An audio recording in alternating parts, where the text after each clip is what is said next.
I used to think that silence in the woods was peaceful, that when the air went still, when even the trees seemed to hold their breath, it was a kind of calm that you couldn't find anywhere else. But I learned that silence can be deceptive. It's not always peace.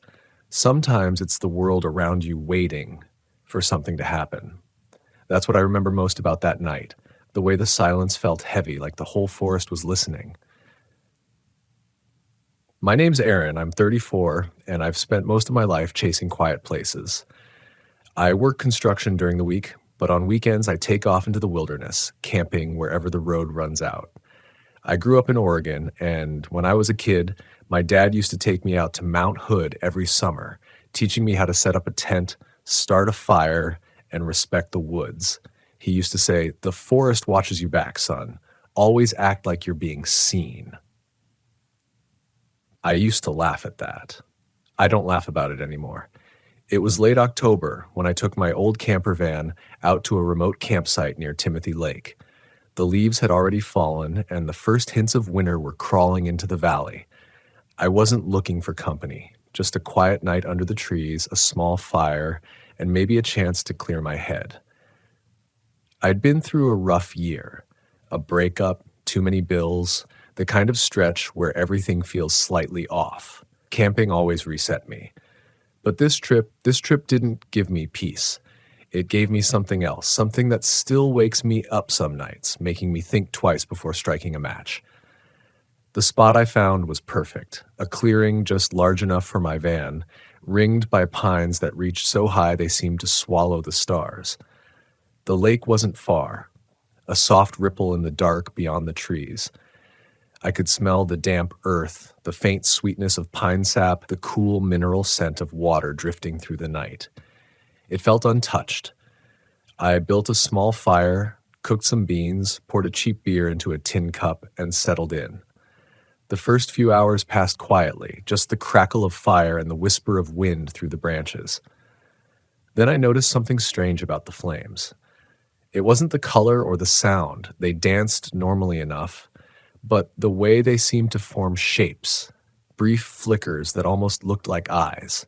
At first, I thought it was my imagination, the human brain trying to find patterns where there were none.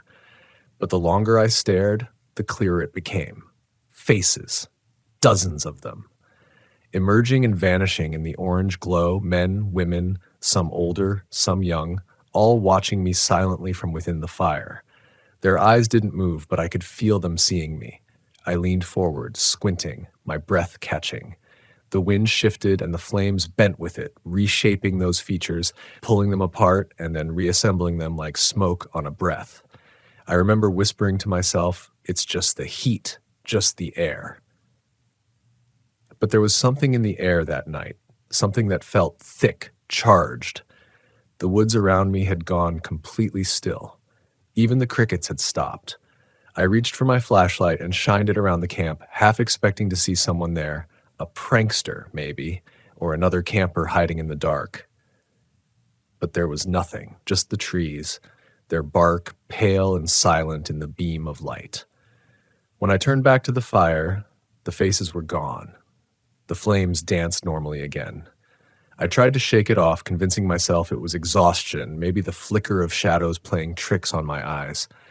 I put another log on the fire and tried to settle down. But that sense of being watched wouldn't leave. It felt like standing in front of an audience you couldn't see. Every shift of wind, every pop of sap in the fire made me flinch. Around midnight, I decided to call it. I kicked dirt over the flames, watched the embers dim, and climbed into my van. Inside, the cold hit quickly, but I didn't mind. I just wanted distance between myself and that fire. I cracked the window to let in some air, zipped up my sleeping bag, and eventually drifted into a restless sleep. When I woke up, it was just before dawn. The world outside was pale gray, quiet. For a moment, I thought I'd imagined the whole thing, the faces, the tension, all of it. But when I stepped out of the van, the first thing I saw stopped me cold. Around the remains of my campfire in the soft dirt were footprints. Dozens of them. Bare human feet, small and large, circling the ashes in a perfect ring. They weren't mine. The air hit me like a blade. My hands were shaking before I even realized it. I crouched down and traced one of the prints with my finger. It was faint, like someone had walked there in the night and then stepped away before dawn hardened the ground. They circled the fire again and again, overlapping slightly, as if a group of people had been walking around it, studying me. I followed them for a few feet before they just stopped. No direction leading away, no scuff marks or signs of retreat. The prints simply ended, like the people who made them had vanished into thin air. That's when I saw the posters. Someone had tacked them to a nearby tree, weathered and curling at the edges. There were 5 of them, all stapled in a crooked line. Missing, printed across the top in fading black ink. The faces stared out from those papers with hollow eyes, time-worn and blurred, but every one of them was familiar. They were the same faces I'd seen in the fire. I stepped back, heart pounding, the forest spinning slightly around me. My brain scrambled for logic. Maybe the posters had been there before. Maybe my mind had linked them to the shapes in the flames. But I knew deep down it wasn't coincidence. The resemblance was too perfect, the timing too sharp. It felt like they had shown themselves to me, like the fire was trying to tell me something. I left that place faster than I'd ever broken camp before. The engine of the van coughed and sputtered as I started it, and when I looked in the rearview mirror, the clearing seemed to fold back into the trees, swallowing the traces of my presence like it had never been there. For hours, I drove without stopping, the cold morning light washing the windshield as if trying to cleanse me of what I'd seen. That was 2 years ago. Since then, I've thought about that night more times than I can count. I've looked up the names on those posters. Every one of them had vanished within a 20-mile radius of that lake over a span of 30 years. None were ever found. There were no patterns, no evidence, just stories. Campers gone missing, hikers who never came back. Some people said it was the weather, others blamed animals or human predators. But I can't shake the feeling that it was something older, something that belongs to the forest itself. Because sometimes when I light a campfire now, even miles away from that place, I still see them, briefly. The same faces flickering for an instant before the flames settle. Watching, not with menace, but with a kind of plea. And every time I wonder what they want me to know. Maybe they're not trying to haunt me. Maybe they're just trying to be remembered. Maybe the forest isn't watching us. It's asking us to watch back. I stopped camping for a while after that. Weeks turned into months, and every excuse I made to stay home sounded reasonable enough. Too much work, bad weather, the van needed repairs. But deep down, I knew it wasn't about time or convenience. It was fear. A quiet, creeping kind of fear that followed me like a shadow. I'd wake up at night to the sound of wind brushing against the windows, and for a split second, I'd see the glow of that fire again. The faces, the eyes that never blinked. It's strange how something that lasted only a few minutes can live in you like a scar that never heals. But I've never been the kind of person who runs from what I don't understand. There's a stubbornness in me, maybe from my dad, maybe from all those years in the woods. I believe that fear is just curiosity that's been bruised too many times, and the only way to stop it from owning you is to face it, even when your hands are shaking. So the next spring I went back, not to the same exact spot, I didn't think I could handle that, but somewhere close near the northern edge of the lake. The forest looked different in daylight, warmer, alive, almost welcoming. The pines whispered softly, and the ground was soft with new moss. It didn't feel haunted, it felt ancient. And in that age I thought maybe there was something trying to communicate, something that used the fire, the flicker of flame, the shapes our eyes try to make sense of. When I arrived, I parked the van under a tall cedar and walked down to the water's edge. The lake was calm, mirror flat, reflecting the blue sky above. I could almost convince myself the past had exaggerated itself in my memory, that fear had twisted a natural thing into something supernatural. Maybe those faces were just the human instinct to see ourselves in everything. Maybe the footprints were my own, shifted by rain or wind. Maybe. But then again, maybe not. That evening, I built another campfire, smaller this time, cautious. I gathered my wood carefully, arranged it the way Dad taught me, and struck the match. The flame caught easily, curling upward with a hiss, orange and soft against the falling dusk. I sat close enough to feel the warmth, but not so close that I couldn't see its shape. For hours, nothing happened. Just the quiet rhythm of burning wood, the occasional snap of a twig in the distance. I ate, I read a few pages of an old book, and I waited. The moon rose behind the trees, and the night deepened, bringing with it that familiar stillness. It started with a flicker, a ripple in the flame that bent unnaturally to one side, then another. Slowly, the fire seemed to breathe. And there they were again. Faces, not as many this time, but distinct. A woman with long hair, a man with hollow cheeks, a child whose expression was neither sad nor afraid, just empty. I didn't flinch this time. I leaned forward and whispered into the smoke, "What do you want?" The flames wavered. A gust of wind came through the clearing, but the fire didn't move with it. It stayed steady, alive. The air grew heavy again, thick enough that I could feel the weight of every breath. I stared until my eyes watered, until the heat pressed tears down my cheeks. And in the shifting firelight, I swear I saw one of the faces, an older man, open his mouth. He didn't speak in words, but there was sound. A low, broken hum that came not from the fire, but from the trees behind me. It was like the forest itself was exhaling through every branch, every leaf. My instincts screamed at me to run, but something stronger rooted me there. The hum grew louder, rising and falling like breath, and then, just as suddenly as it began, it stopped. The fire snapped once, sending a shower of sparks into the air, and the faces were gone. I sat there until dawn, too numb to move. When I finally looked down, I realized the same ring of footprints had returned. Only this time they weren't circling the fire. They were leading away from it, down toward the lake. I followed them slowly, step by step, until I reached the shore.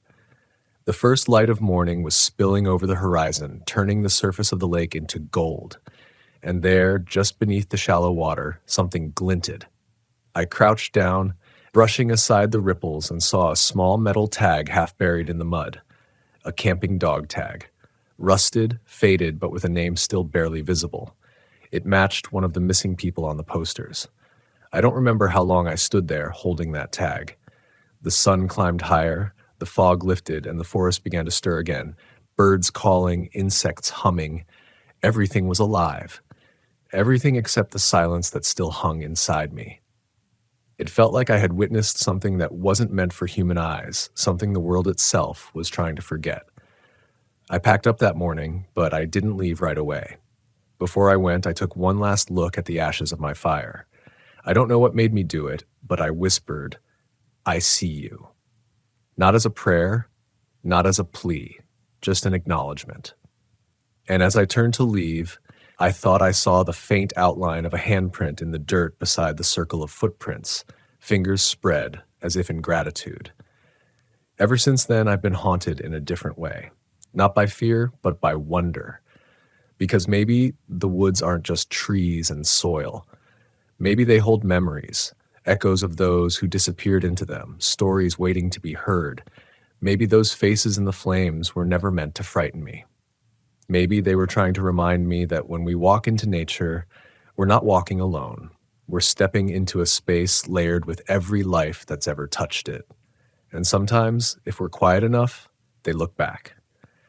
I still camp. I still build fires. But now, when I sit alone under the stars, I watch the flames differently. I see the stories in them, the lives that burned and vanished, the ones that were never found, the ones that might still wander between the trees. And when the firelight flickers and I catch a glimpse of a face, I don't look away. I nod because I know now that they're not gone. They're part of the forest. And the forest never forgets. There's a certain peace in acceptance, the kind that doesn't come from understanding, but from surrender. That's what I learned in those woods. You don't have to explain everything you witness out there. You just have to respect it. The wilderness doesn't owe you answers. It only gives you moments, some that comfort you and others that change you in ways you can't undo.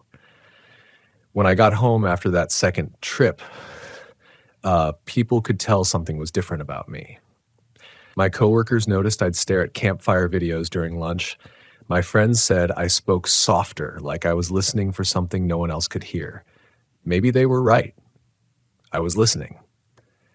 Every night, when I closed my eyes, I could still hear that faint hum, the breath of the forest, somewhere in the distance of my mind. It wasn't threatening. It was more like a song that I was never meant to forget. Weeks later, I couldn't resist returning again. Not out of recklessness, but curiosity, the kind that runs deeper than fear. I needed to know if the faces would appear again, if those footprints would return. So I planned carefully this time. I brought a notebook, a camera, extra batteries. Not because I wanted proof, but because I wanted to document everything. To remember it clearly if the world tried to make me doubt myself later. The drive out to the lake was colder this time, early winter breathing through the pines. I reached the trailhead at dusk, parked my van, and began walking the half-mile down to the same clearing where I'd found the dog tag. The ground was frozen hard, the air sharp. The silence felt heavier than before, pressing against my chest like the memory of something waiting to be repeated. By the time I lit the fire, the world had gone completely still. No wind, no movement, just the slow rise of smoke into a sky packed with stars. I waited.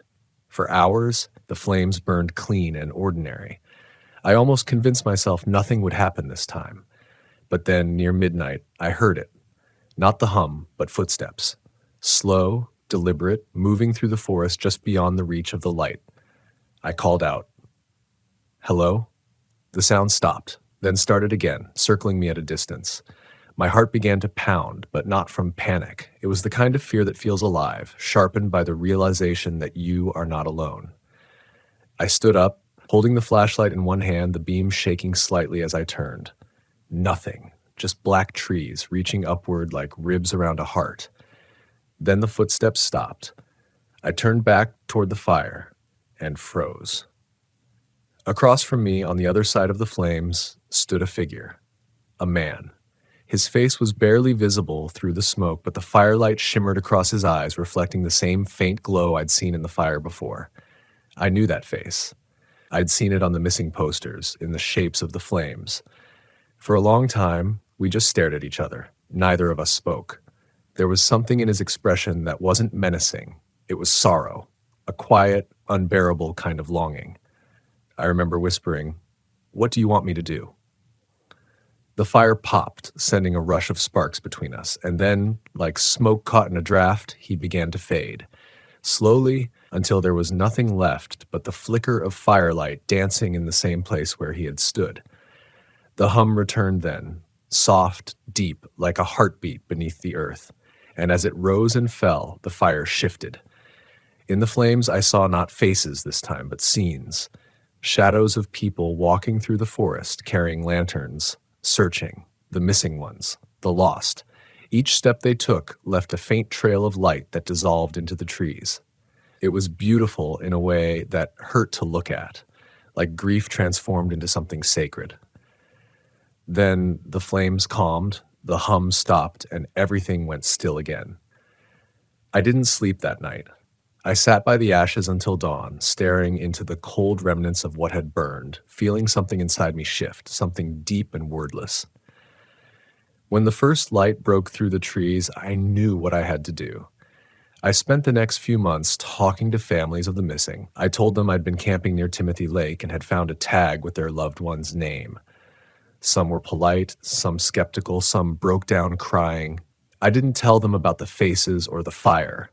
That part felt like something sacred, something between me and the forest. But I told them I believed their loved ones were still there, in some way. That maybe the wilderness holds on to those it takes. I don't know if they believed me. Maybe I wouldn't have believed me either. But a few months later, when the snow melted, I went back one last time. I built a single fire. This time, I didn't watch for faces. I just sat quietly, thinking about all the people who had vanished there, their laughter, their fear, their final moments blending into the soil and air. I whispered every name I could remember from those posters into the flame, one by one. The fire flickered brighter with each name, as if the forest itself was listening.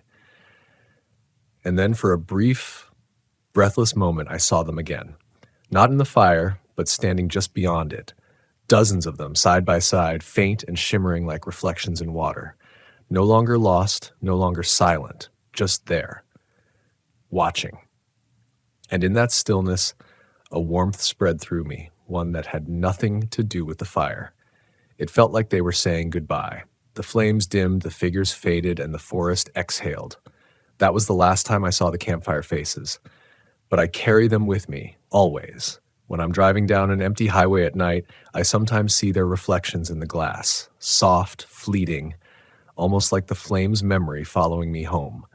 And when I camp now, when I sit under the stars and strike that first match, I whisper, I remember, because maybe that's all they wanted, to be remembered.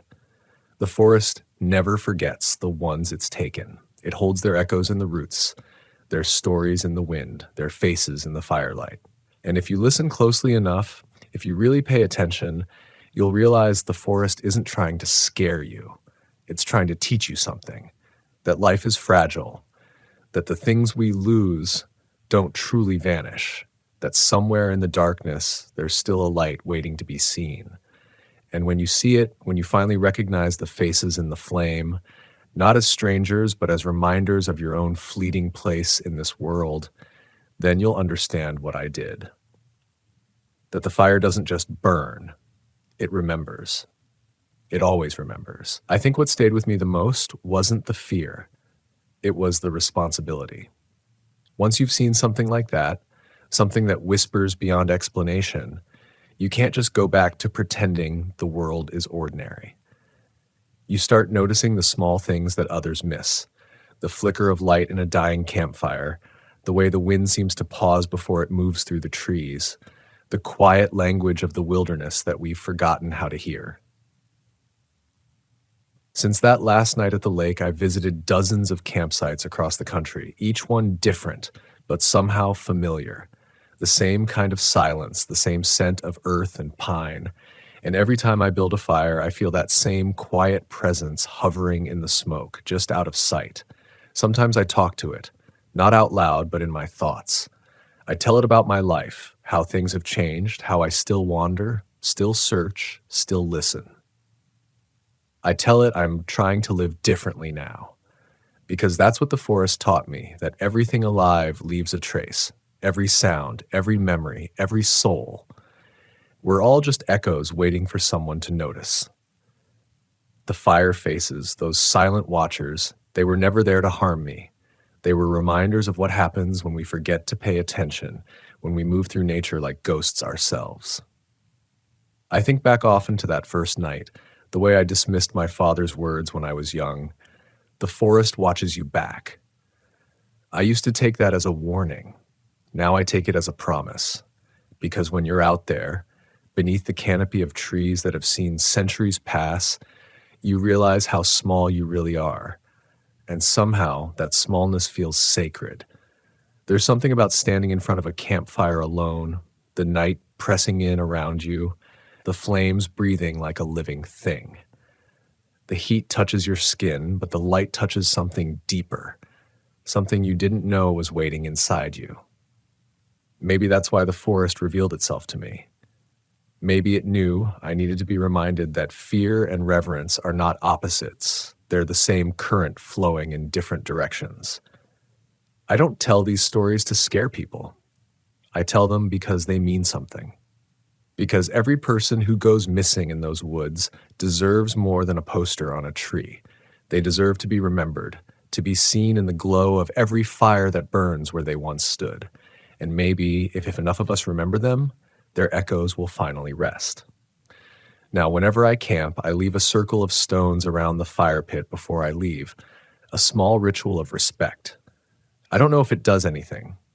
Maybe it's just symbolic. But when I look back at that ring of stones, I always feel like I'm leaving a part of myself there, like the forest, and I have made some kind of quiet agreement. I've seen others at campgrounds sitting by their fires, laughing, roasting marshmallows, unaware that they're surrounded by the memories of those who never made it home. And I think maybe that's how it should be. The forest doesn't demand fear. It demands presence. It doesn't want us to tremble. It wants us to see. There's a moment late at night when the fire burns low and the stars hang still above you, when the boundary between worlds feels thinner. You can almost hear the earth breathing. That's when I feel the most. The campfire faces. Not in the flames anymore, but in the warmth itself. Like they've moved on from needing to be seen and now just want to be felt. It's taken me years to understand that night wasn't about the supernatural. It was about connection, the kind that exists between the living and the gone, between man and nature, between light and darkness. I was never supposed to find answers. I was supposed to find awareness. So when I tell this story, I tell it not as a warning, but as a reminder. When you head out into the woods, when you light that fire and sit beneath the endless sky, remember that you're part of something far older and greater than yourself. The world doesn't end at the edge of your campsite. It stretches on, filled with voices, memories, and stories waiting for someone to listen. Look into the fire, not with fear, but with curiosity. Because sometimes the faces that stare back aren't there to haunt you. They're there to teach you. Teach you that loss is not the end, that silence isn't empty, that the wilderness, for all its danger, still holds a kind of grace. The fire burns, it fades, it turns to ash. But the warmth remains, just like the people we lose, just like the moments that change us. We carry them even when we don't realize it. They become the quiet flame inside us, guiding us through the dark. And when you're out there one night, alone under the trees, and you see the fire flicker in a way that feels strange, don't look away. Sit a little closer. Listen. Because maybe, just maybe, the faces in the flame aren't strangers at all. Maybe they're us, reminding ourselves not to forget what it means to truly see, because the forest remembers, the fire remembers, and if you're lucky, it'll let you remember too. I think that's the real reason people keep going back to the woods. Not for the thrill, not even for the beauty. It's for that quiet reckoning that happens when everything familiar is stripped away, and you're left face to face with the raw pulse of the earth itself. Out there, in the hush between the wind and the fire, we come to understand who we really are. Small, temporary, but capable of wonder. Every camper, every hiker, every soul who's ever sat in front of a fire beneath the stars, whether they know it or not, has felt that same pull. The forest doesn't just call us for adventure. It calls us to remember, to feel the heartbeat of something older than civilization, older than our fears. When the flames flicker, when the shadows stretch long, it's not just the dark pressing in, it's the past, the forgotten lives, the countless stories that have burned and vanished before us. And in that space, between the glow and the blackness, we find something that's hard to name. A truth that doesn't need proof. It's the reminder that everything alive, every tree, every breath, every soul, belongs to the same fire. That's why I still light one every chance I get. Even when I'm tired, even when the night feels too long, because each flame that rises is a promise that no one is ever truly lost, that as long as we keep remembering, the fire keeps burning. Sometimes I sit there and think about the people who disappeared, those whose names I spoke into the night. I imagine them walking still, somewhere deep in the quiet parts of the forest where no one ever goes, their faces glowing softly like embers. I imagine them looking out for the rest of us, not as ghosts, but as guardians of the silence. And I think maybe that's the lesson the faces were trying to teach me, that even in fear, there's connection. That the line between the living and the lost isn't a wall, it's a flame flickering between us, reminding us that light and darkness are never far apart. We're all just travelers in the same wilderness, all carrying our own small fires, hoping there'll be enough to light the path ahead. And one day, when our flames fade into the night, maybe someone else will see our reflection in the glow and feel a little less alone. So the next time you're out there, alone in the deep woods, sitting by your fire, listening to the sounds of the night, don't rush to fill the silence.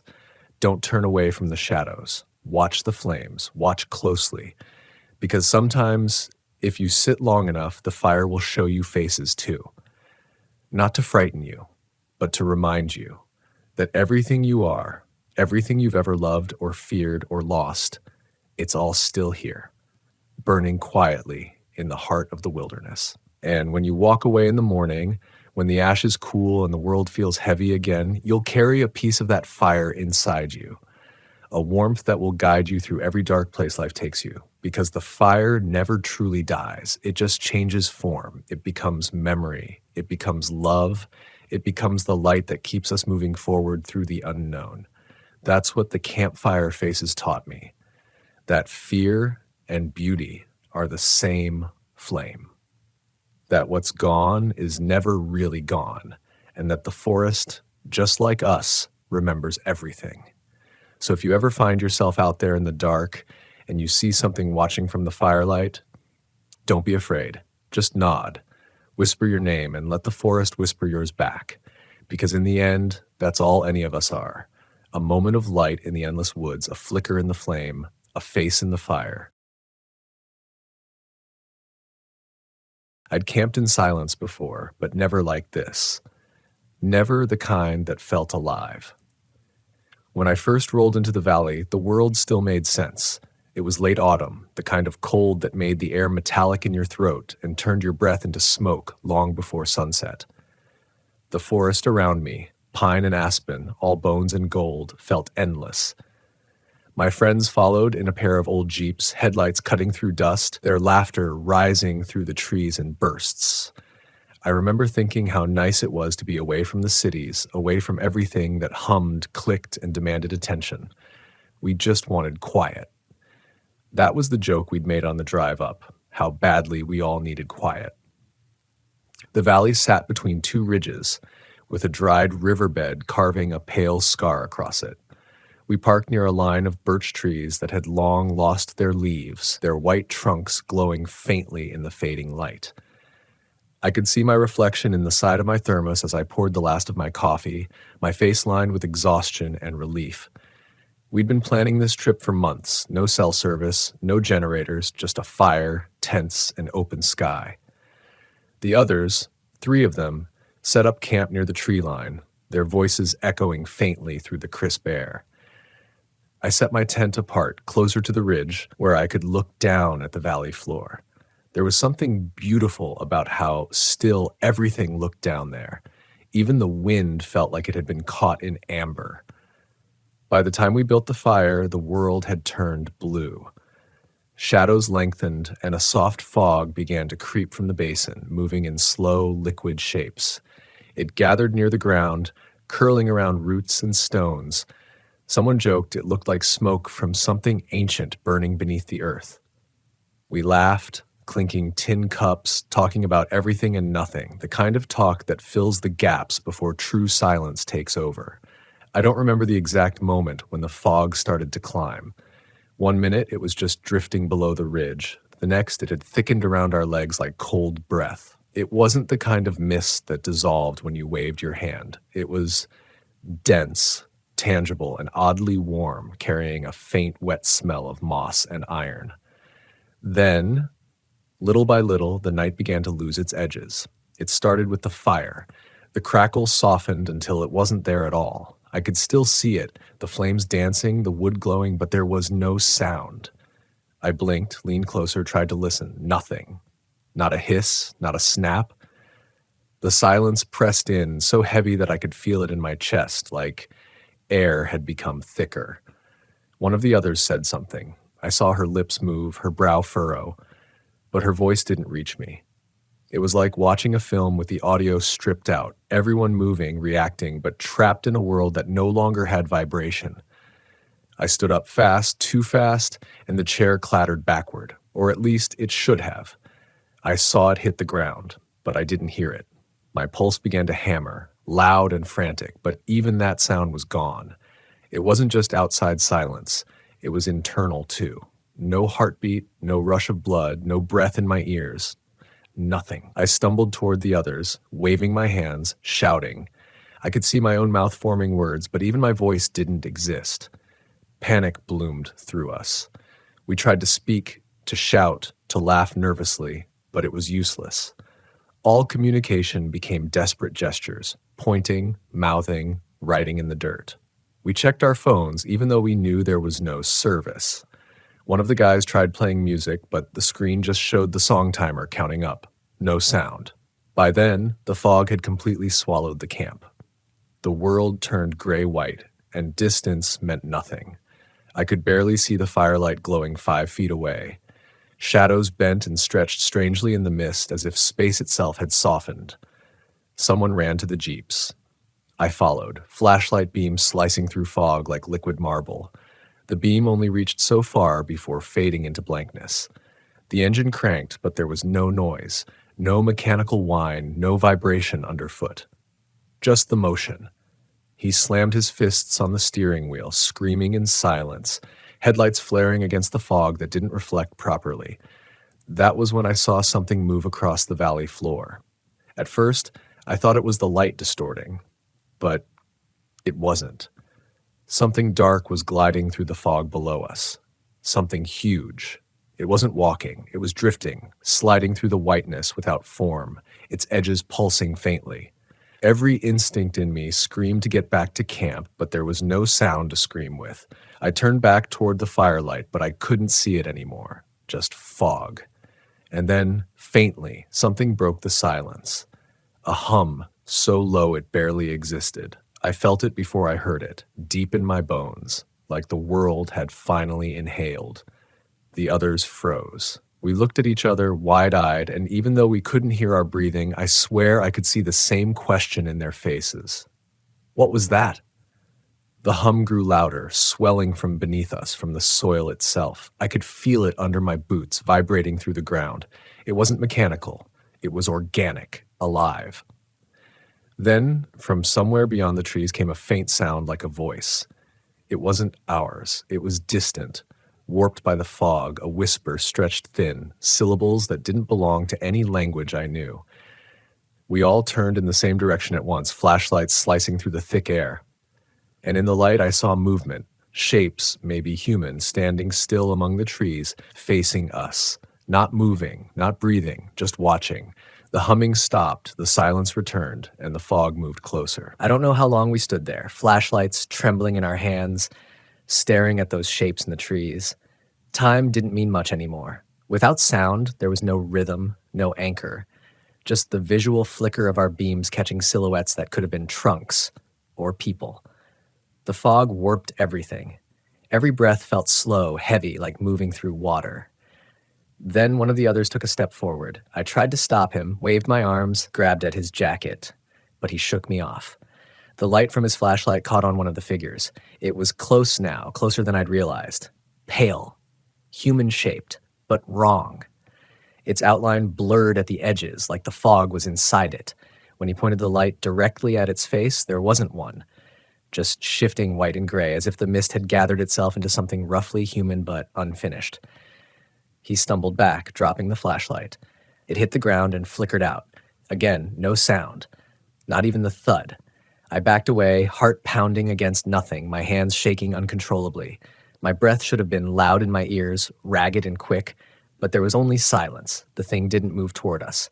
It only tilted its head, the way a curious animal does. And then, like smoke pulled by an unseen wind, it unraveled, its form dissolving into the air, gone. But the fog thickened where it had been. We retreated toward the fire, or where we thought the fire was. The world had gone soft around the edges. Even light didn't behave right. I couldn't tell direction anymore.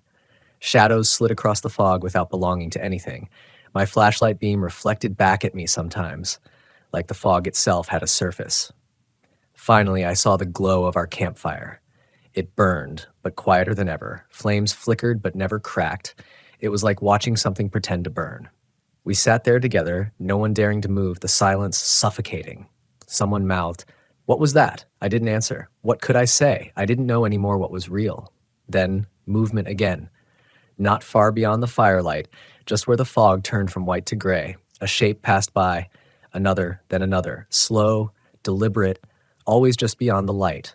We couldn't hear footsteps, couldn't hear breathing, but we felt it. The pressure, the shift in the air. I grabbed a stick from the fire. Its flame sputtered silently, but at least it was light. I stepped toward the shapes, my chest tight. They paused, reacting to my motion, as if aware.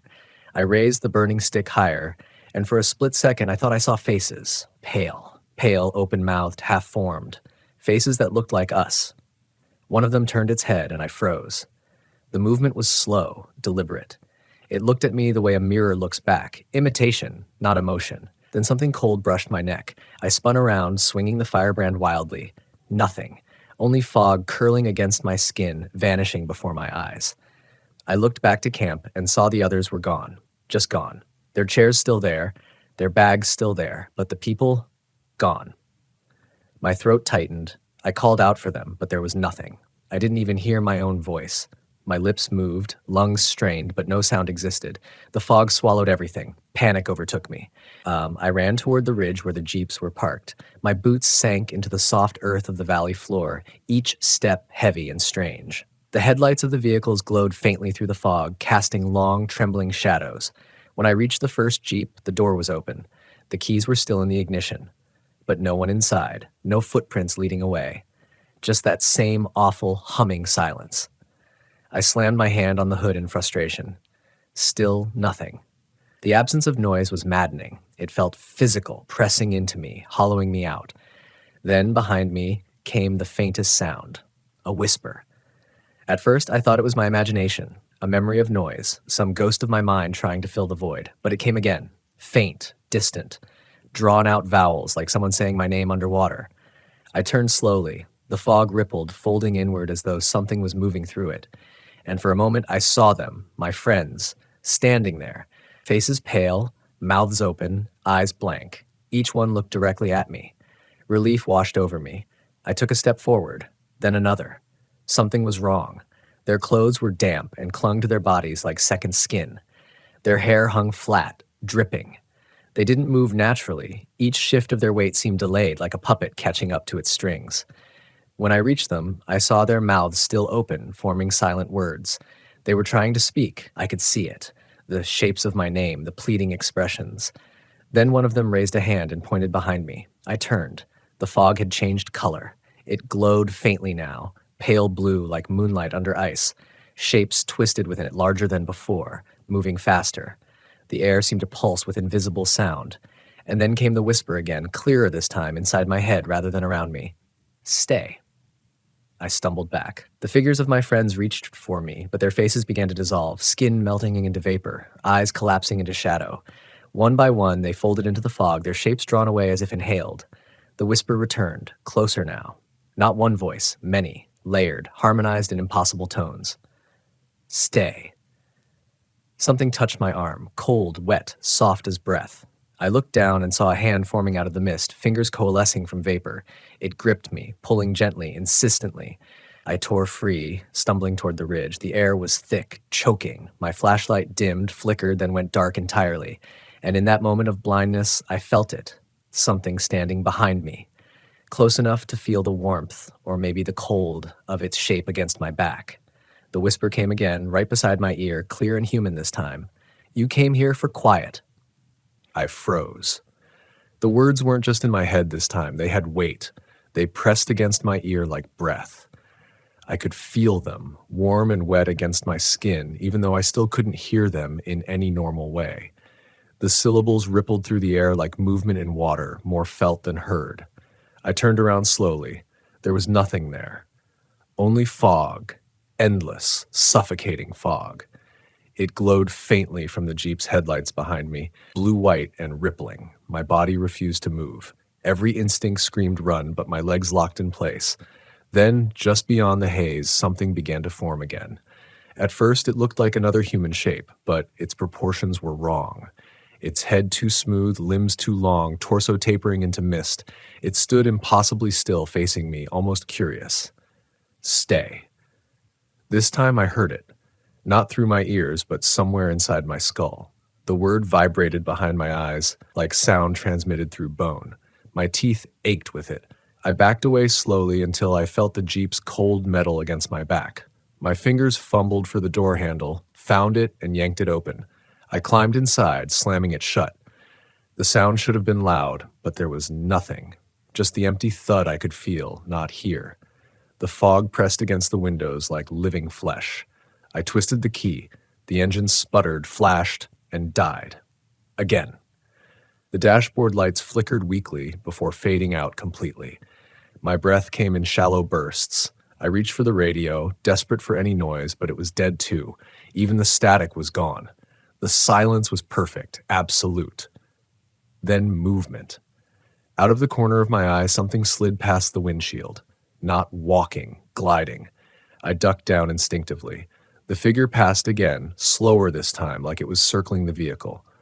The fog thickened, turning the windows opaque. I couldn't see out anymore. I felt it brush against the door. The metal groaned under invisible pressure. My mind raced with images of hands, too many of them, pressing against the Jeep, palms leaving faint impressions in the condensation. And then, for just 1 second, I saw a face pressed to the glass beside me. It looked like mine. Same eyes, same mouth, same lines of exhaustion carved into the skin. But there was something off in the symmetry. My reflection twisted slightly, but smiling when I wasn't. It opened its mouth and said something I couldn't hear. Then the fog swallowed it again. I didn't think. I just moved. I threw open the door and bolted. The cold air cut through me, thick with the taste of metal and rain. My boots hit the dirt road, and I ran toward the ridgeline, hoping, praying I could find the trail we came in on. The fog pulsed with light around me. I could still see the campfire's faint glow somewhere behind, but it looked farther away now. Miles, maybe. Every direction looked the same. I reached the slope and started climbing, grabbing at roots and rocks for balance. My hands came away slick and cold. I didn't look at what it was. Halfway up, I stopped. There was a sound now. Not silence, something breaking through it. A heartbeat. Slow, heavy, too deep to be mine. It came from below, from the valley itself. Each pulse shook the ground faintly, like the earth itself was breathing. The fog shimmered with every beat. I crouched low, clutching my chest, but my own heart made no sound. I couldn't feel it anymore, only its. Then, beneath that rhythm came a new noise, faint clicking, a pattern almost insect-like. It started distant and began to multiply, first one, then two, then dozens. Surrounding me, shapes moved again in the fog, not human anymore, too fast, too angular. They skittered between the trees in flashes of pale limbs and dark hollows where faces should have been. Every time my flashlight beam touched one, it vanished, reappearing somewhere else.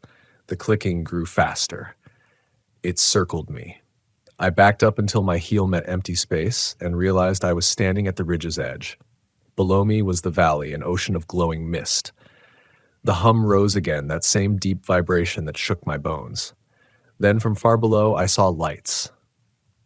At first, I thought it was the campfire again, but it wasn't. These lights were arranged in a pattern forming a circle on the valley floor, shifting in rhythm with the heartbeat. Something enormous was moving beneath the fog, tracing the pattern, glowing from within. I should have turned back, should have run. But something inside me wanted to see it. I descended. The closer I got, the more the fog throbbed with that pulse. My skin buzzed. The air grew warmer, dense with moisture. Moisture. I felt like I was walking underwater. The shapes in the mist watched from the corners of my eyes but never came close. When I reached the valley floor, I saw it clearly. The ground wasn't just fog, it was liquid.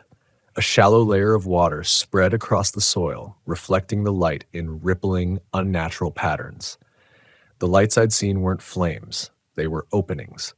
Holes in the ground, perfectly circular, each one about a foot wide, glowing faintly from within.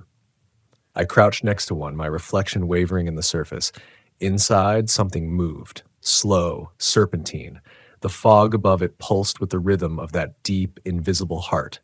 Then the whisper returned, louder, all around me this time. You wanted quiet. It wasn't a question. It was a memory. My own voice, repeated by something that didn't understand meaning. Only mimicry. The glow beneath the water brightened. dozens of holes now stretching across the valley like eyes opening. The hum deepened, the fog convulsed, lifting and twisting, forming half faces, half mouths. My flashlight flickered, and then, from the holes came hands. Not solid, vaporous, translucent, but hands.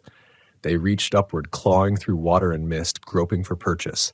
The air vibrated so hard it made my teeth chatter. The silence broke like glass, shattering into a flood of sound. The scream that came out of me was the first noise I'd heard all night. And it wasn't alone. The fog screamed back. That scream, mine, theirs, everything, merged into a single terrible note that didn't belong to the world I knew. It was sound and pressure and pain all at once, a vibration that filled every part of me until it felt like my skull would crack apart from the inside. I dropped to my knees, clutching my head, but it didn't help. The noise wasn't something I could shut out. It lived inside me. My mouth was open, my throat raw, but I couldn't tell if I was still screaming or if the fog was just using me to do it. The world vibrated, alive and hostile. Then, sudden silence again. It was worse than before. The absence of noise snapped back like a vacuum, the valley swallowing every echo, every trace. I gasped but couldn't hear it. My chest heaved soundlessly, my body trembling. The glowing holes in the earth still pulsed faintly, but the hands that had reached through them were gone. The fog hung low and motionless, waiting. Something dripped nearby. I looked down. My nose was bleeding. The drops fell into the shallow water, spreading like ink. I staggered to my feet. Every nerve screamed at me to run, but the world had become unfamiliar. Geometry bent wrong, distances warped. My flashlight flickered again, weakly. Each time it dimmed, the mist seemed to move closer, curling like tendrils toward my legs. In the distance, a figure appeared again, one of those human shapes made of fog and light. It stood perfectly still, its head tilted. Then another appeared beside it, and another. Soon, there were dozens. A silent crowd surrounding me in a wide circle. They weren't solid, but they weren't illusions either. The fog obeyed them, forming around their shapes like skin. Their features were distorted, melting in slow motion, eyes like pale lights sinking and resurfacing. One of them stepped forward. Its movement was liquid, graceful, too smooth. It stopped just a few feet away. The mist between us shimmered faintly. For a moment, it looked almost human, familiar. It was wearing my jacket. I blinked hard. The figure's face began to sharpen. Eyes, mouth, the small scar above the lip I got when I was 13. It was me. It wasn't alive. Its mouth moved, slowly, forming words I couldn't hear. I shook my head, backing away, but it stepped forward again, mirroring every motion like a reflection that refused to let me go. When it spoke again, the sound bypassed my ears and landed straight in my chest. My ribs vibrated with it. Stay. I stumbled backward, slipping in the shallow water. My flashlight hit the ground, beam cutting through the mist in sharp lines. For a second, I saw what was beneath the surface. Bodies. Hundreds of them. They weren't floating. They were embedded. Their faces tilted upward, half swallowed by the earth, skin pale as stone. Their mouths open, soundless, screaming eternally beneath the glowing holes. The fog poured out from them like breath. My reflection moved closer, bending down to look at me. It crouched the same way I did, but its smile was wrong. Too wide, too knowing. You came here to listen, it said, the words trembling through the air. Now listen. The ground beneath me began to move. The bodies shifted slightly, their mouths opening wider, eyes flickering like coals. The air pulsed with a low hum again, and the fog rippled as though stirred by wind from below. I ran. My legs barely worked, slipping on the wet ground, but adrenaline carried me up the ridge. The figures didn't follow, at least not in any way I could see. The fog didn't chase me, it simply existed everywhere at once. I could feel it brushing against me, whispering through pores and hair and thought. By the time I reached the top, the jeeps were gone. Not vandalized. Not driven away. Just gone. The tracks that should have been carved into the dirt had been wiped clean. The ridge was smooth, untouched, as if nothing had ever been there. I turned back toward the valley. It glowed faintly below, pulsing with the rhythm of a heartbeat that wasn't mine. The mist seemed deeper now, reaching higher into the pines, climbing like smoke up the ridges. And in that glow, I saw figures moving again, hundreds of them, walking slowly through the fog. Each one moving in silence, each one wearing someone's face. Some of them I recognized, my friends, the ones who'd vanished. They moved in a slow circle around the valley's center, heads bowed, arms hanging loose. The hum grew louder again, rolling through the air without sound. It shook the ground, the trees, my body. Something inside me broke. I turned and ran into the forest.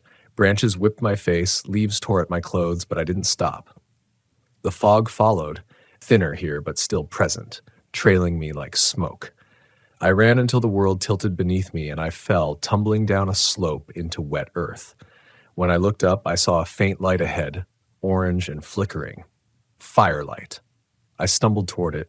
My body ached, lungs burning with effort, but the idea of another human presence pulled me forward. The light grew brighter until I broke through the tree line and found my camp. Everything was exactly where it had been. The tents, the chairs, the fire, even the thermos I'd left on the rock earlier that evening. The only thing missing was the people. The fire burned silently. The air hung heavy, thick with moisture. I stood there, shaking, staring at the scene like it was a photograph. Then something strange hit me. The fog here was still. It didn't move, didn't breathe. I stepped closer to the fire, holding my hands near it for warmth. Then I saw it. Across from me, on the other side of the flames, sat a figure. It looked like me. Exactly like me. Its posture mirrored mine, its eyes fixed on me with the same quiet horror I felt. It didn't move, neither did I. We sat there, two versions of the same person, separated by a fire that didn't make a sound. And behind it, the fog began to rise again. For a long time, neither of us moved. The only motion in the entire camp was the fire, its flames twisting and curling upward in slow, perfect silence. I could see every flicker, every spark, but none of it made a sound. The figure across from me stayed seated, elbows resting on its knees, staring with the same intensity I felt rising in my own chest. My breath fogged the air between us, mingling with the gray mist that had settled low around the campsite. I tried to whisper something, anything, but the words died in my throat. The silence here wasn't natural. It devoured sound before it ever had a chance to live. The other me tilted its head slightly, a subtle mimic of confusion or curiosity. Then it smiled, slow and deliberate. My skin prickled. That smile wasn't mine. I backed away a step, and it rose. The movement was seamless, like a reflection catching up to me half a second late. I turned, ready to bolt, but it lifted a hand, palm open, a small gesture that froze me where I stood. The gesture wasn't threatening. It was pleading. I don't know why, but I stopped. Something inside me wanted to listen. It stepped closer to the firelight. Its face glowed with the warmth that the air around us didn't have. Its lips moved, forming words that took shape in my head instead of my ears. "You are where you wanted to be," it said. I shook my head, mouthing the words. "What are you?" Its eyes, my eyes, shifted slightly toward the fog behind me. "Not what," it said. "When?" I didn't understand. I could feel my pulse, could see my chest rise and fall, but everything else felt like memory. The air, the light, the tent flaps gently moving, though there was no wind. My surroundings looked identical to how they had hours ago, before everything fell apart. Then it happened again. Movement in the corner of my eye. A second fire. No, the same fire burning a few feet away as though the camp had been duplicated. Another circle of chairs, another thermos, another version of me sitting motionless on the far side. The two fires flickered in sync, their light overlapping, bending shadows into wrong angles. The figure smiled wider. "You split when you screamed," it said. The sound broke the quiet. "You broke yourself." I stepped back, shaking my head violently. None of it made sense. I turned toward the forest, but the forest wasn't there. The trees had faded into fog, dissolving into a featureless white that stretched in every direction. There was no sky anymore. No horizon, just endless lightless mist and the soft, almost imperceptible shimmer of other shapes moving far away. The figure, my reflection, walked toward me through the fire. The flames parted around its body as though it were smoke. Its eyes glowed faintly, blue-white, reflecting the same pale hue that shimmered deep within the fog. "Stay," it whispered, though I didn't feel the vibration in my bones this time. The words slid directly into my mind like a knife through paper. It reached out a hand. I ran. The world broke open around me, the camp folding away like paper torn at the edges. I ran through tents that weren't there, through smoke that didn't burn, through air that felt like water. I ran until my lungs burned, though I couldn't hear the rasp of my breath or the pounding of my feet. Behind me, lights swelled in the fog. It wasn't firelight, it was cold, bluish, pulsing in rhythm with my heartbeat. The valley was alive again, every inch of mist breathing in time with that low, subterranean hum. Shapes began to appear all around me, walking parallel in the whiteness. Some had faces, some didn't. They moved like marionettes, jerking forward in uneven intervals, their outlines dissolving and reforming with every step. One reached out as I passed, its hand brushing my sleeve. My arm went instantly numb. I tripped, falling face first into the ground, or what should have been ground. It rippled under me, soft and gelatinous, a thin membrane stretching across something that moved. The faint light from beneath the surface flickered again, tracing the veins of the valley. I crawled to my feet, staring down. Beneath the translucent layer of soil, I saw eyes, hundreds of them, slowly blinking open. Each blink released a small puff of fog into the air. They weren't human eyes. They were too large, too dark, glistening with some fluid that reflected the ghost light of the valley. Every one of them looked directly at me. The hum grew stronger again, vibrating through my ribs and skull. My body seized with it. It wasn't just sound now. It was command. The fog began to move upward, curling around my legs, climbing to my waist, my chest, my throat. I clawed at it, but my hands passed straight through. "Stay!" The word echoed again, not from the fog, not from the reflection, but from below. The ground itself spoke. The valley spoke. I felt a strange warmth spread through my legs, then my chest, then my arms. The numbness gave way to calm. I stopped fighting. I couldn't remember why I was running in the first place. Then I saw something, faint but distinct, through the fog ahead. Headlights. Two beams cutting through the white, faint but steady. A car, maybe a rescue crew, maybe just another traveler. The sight snapped something in me. I lunged forward, fighting the weightless resistance of the fog. My body felt heavy, like moving through syrup. Each step took more effort than the last. The lights wavered, sometimes close, sometimes impossibly far. The hum grew angry now, deeper, faster, resonating through every surface of the valley. The fog around me convulsed, pulling at my limbs. Faces formed within it, familiar faces, my friends, calling to me without sound, pleading for me to stop. I didn't. I couldn't. I broke through the last wall of mist and stumbled onto the dirt road. The headlights blinded me. The shape of the vehicle materialized through the glow. It was one of the Jeeps. Ours. The driver's seat was empty. The door hung open. The engine idled silently, yet I could feel the vibration of it in the air. I climbed inside, my hands trembling as I reached for the key. When I turned it, the silence shattered. The engine roared to life, the sound deafening after so much nothing. I cried out just from hearing something real again. The headlights cut through the fog as the vehicle jolted forward, tires slipping in the mud. I didn't care where it went. I just wanted out. But as the Jeep picked up speed, the road began to twist. The trees reappeared, but they bent the wrong way, their trunks arching over the path like ribs. The fog followed, chasing the taillights like a living tide. Then I saw something in the rearview mirror. Someone sitting in the back seat. It was me. Its eyes glowed faintly blue, and its mouth moved soundlessly before I could react. The sound returned again, tearing the air apart with a violent rush of noise that wasn't real sound, but something deeper, like the world itself was exhaling.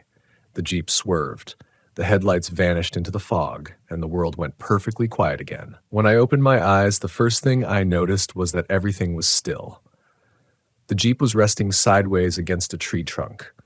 The hood was crumpled, the headlights flickering weakly, painting pale arcs across the ground. The windshield was shattered, though no glass lay around me. It was like it had dissolved. The steering wheel was cold against my chest, pressing lightly as if holding me in place rather than pinning me. I sat there for a moment, waiting for the ringing in my ears, but there wasn't any. Just silence again. Thick, complete, the kind that makes you question if you've gone deaf or if the world simply stopped. The fog pressed close to the windows, glowing faintly blue in the headlights' beams. It seemed curious, watching. I reached for the door handle. My hand left no sound against it. When I pushed the door open, the fog poured in like liquid, spilling across my legs. It was warm, not cold this time, almost inviting. I stepped out. My body ached, but I didn't feel broken. The dirt road beneath my boots was soft, spongy, and shimmered faintly with moisture. I took a few careful steps forward and turned back to the Jeep. It was gone. Not vanished in a blink. Just not there anymore. I blinked hard, trying to focus. The shape dissolved as if made of smoke. In its place stood the faint outline of trees, half swallowed by mist. That was when I saw movement. Someone was walking toward me.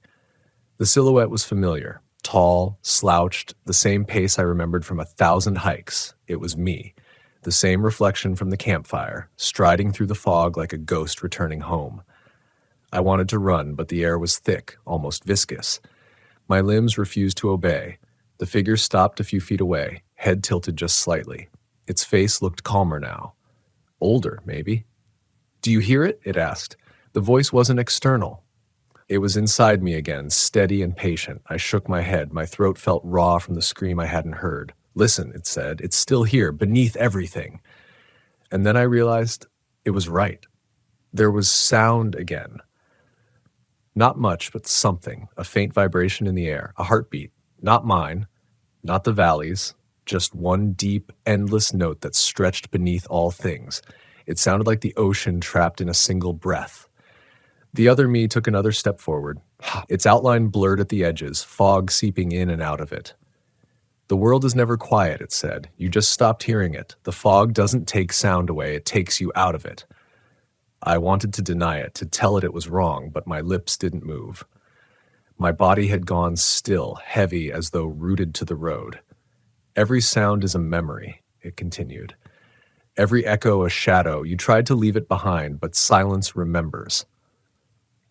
The figure raised its hand, reaching for me. I could see my own veins mirrored in its skin, glowing faintly beneath the surface. The closer it came, the quieter the hum became, like it was being drawn into one point, into me. I took a breath, slow, deliberate, and stepped forward too. When our fingers touched, the world changed. The fog exploded into motion, swirling upward in spirals of light and shadow. Faces, shapes, and memories flashed through it. Every voice I'd ever heard, every sound I'd ever ignored. Laughter, rain, fire, a heartbeat, the wind through pine trees, a name shouted across the valley. They rushed past in fragments, overlapping, merging into a symphony of impossible noise that filled my entire being. It was beautiful. Terrifying. Then it was gone. The fog collapsed back into the valley, shrinking like water down a drain. The light dimmed. I was alone again, standing under a sky I hadn't seen in what felt like days. The stars were sharp and cold. I looked down. The road was dry. The forest was quiet, but not dead quiet. I could hear the soft rustle of branches, the distant creak of wood, my own heartbeat returning. Sound, real sound. I started walking. My legs felt weak, but every step echoed faintly on the dirt, and that sound, those small human sounds, kept me grounded. After a while, I saw headlights in the distance, a ranger truck. I waved, shouted. The voice that came out of me was rough, almost alien, but it was mine. The truck stopped. A man in uniform climbed out, flashlight beam cutting through the night. His mouth moved. Words I couldn't quite catch over the ringing still in my ears, but I could tell he was asking if I was okay. I nodded, tried to speak. The words came out broken. Fog took them. No sound. He frowned, glancing back toward the valley. "Fog?" he asked. "There's no fog tonight." I turned to look. The valley was clear. No mist. No glow. Just the pale stretch of dirt and pine shadowed by moonlight. I wanted to tell him what I'd seen, what I'd heard, but the words caught somewhere between my lungs and my lips. The only thing that escaped was a weak laugh, a sound that felt wrong in my mouth. He led me to the truck. I climbed in, still trembling, watching the trees blur past as we drove back toward the ranger station. Halfway there, he reached for the radio to call something in. Static burst through the speaker, jagged and sharp. He frowned and adjusted the dial. That was when I heard it, through the noise, faint, rhythmic, unmistakable. My own voice whispering, "Stay." He didn't hear it. He kept driving. I stared out the window. The treetops swayed in the wind, and for the first time since the valley, I could hear them move. The sound of the leaves brushing against each other should have been comforting, but it wasn't, because somewhere far below us in that valley that no longer existed, the fog breathed again. And in the wind, beneath every sound, I could still hear that heartbeat, slow, patient, waiting. I've spent enough nights in the woods to know that silence is never truly silent. There's always something moving beneath it, a low, breathing hum that belongs to the forest itself.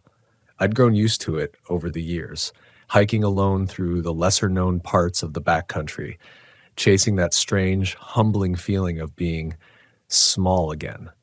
My name doesn't matter much. It's what happened on that trail that does. The one they don't mark on maps anymore, deep beyond the logging roads of northern Montana. That's where I found the cabins. I wasn't looking for anything in particular that day. Just space.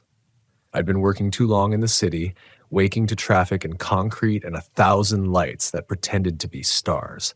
So I loaded up my pack, parked my old truck where the gravel turned to dirt, and walked into the tree line without a plan. The air felt cleaner the moment I stepped off the road, that kind of dry, pine-heavy crispness that wakes you up like cold water. I followed an old service trail for a few miles, one of those narrow paths where the undergrowth grabs at your boots and the forest leans close, as if to study you. By early afternoon, the wind shifted. It came down from the ridge, carrying that scent of wet timber and something else, smoke. Not thick, but faint, like the ghost of a campfire. I stopped, adjusted my pack, and listened. No crackle, no voices, no movement, just that smell drifting through the pines. I remember thinking it was odd. This wasn't the kind of place where people camped. Too remote, too steep, too wild. But curiosity, as always, pushed me forward. I veered off the trail, following the smoke's whisper. It took about 20 minutes before I saw the clearing. The trees thinned suddenly, revealing something I hadn't expected, a small log cabin. Or rather, half of one. The structure stood about chest high, its logs roughly stacked, no roof, no door, just a skeleton of a home surrounded by overgrown ferns and a patch of wildflowers. The smell of smoke was stronger here, but I couldn't see where it came from. No ashes, no fire pit, just that strange lingering scent in the still air. I walked around it slowly, studying the craftsmanship. The logs were hand-cut, rough-edged, and newer than I'd thought, not rotted, not gray with age. Whoever built it had stopped recently. There were even tools lying nearby. An old handsaw, a rusted hammer, a coil of rope half buried in moss. I called out, half expecting someone to answer. Nothing. Just the forest breathing back at me. It was unsettling, sure, but not yet frightening. I told myself it was probably the work of some local trying to build a hunting shack or an old project someone abandoned years ago. Still, something about it nagged at me. The smell, the silence, the fact that it didn't look old but looked unfinished. Like the person who built it had every intention of coming back, but never did. I set up my camp a little ways off, close enough to see the cabin through the trees, but far enough to feel like I had my own space. I made a small fire, cooked a bit of food, and tried to shake off the unease. The forest was quiet that night, almost unnaturally so. No crickets, no wind, just the faint pop of the fire and the sound of my own breathing. I lay in my sleeping bag, staring up through the canopy, wondering about the kind of person who'd start something like that and just walk away. At some point after midnight, I woke to a sound, a sharp, distant thud like wood striking wood. I sat up, listening. Another one came, then another, rhythmic and slow. It sounded like hammering. My first thought was wind or maybe an animal bumping something, but there was a pattern to it. Steady, intentional. I grabbed my flashlight and aimed it toward the cabin, but the trees swallowed the beam. The sound stopped the moment I stood up. I waited, heart thudding in my chest, every instinct telling me to stay put. Then, faintly, I smelled smoke again, fresh this time. The scent was stronger, closer. I scanned the darkness, expecting to see a flicker of orange somewhere between the trunks, but there was nothing. Just that invisible haze of burning wood. I didn't sleep much after that. When dawn came, I packed up early, deciding to follow the direction the sound had come from. Part of me knew I should have just turned around, hiked back to the truck, called it a strange story to tell later. But another part, the same part that draws people to cliffs and caves and deep water, needed to understand. About a mile past the first cabin, the trail dipped into a valley where the trees grew denser. The air was cooler here, shadowed and damp. That's when I saw it. Another cabin. This one was more complete than the first. Full walls, a roof of cedar shingles, even a door hanging crookedly from its hinges. It looked almost livable, except for the way the forest had begun reclaiming it.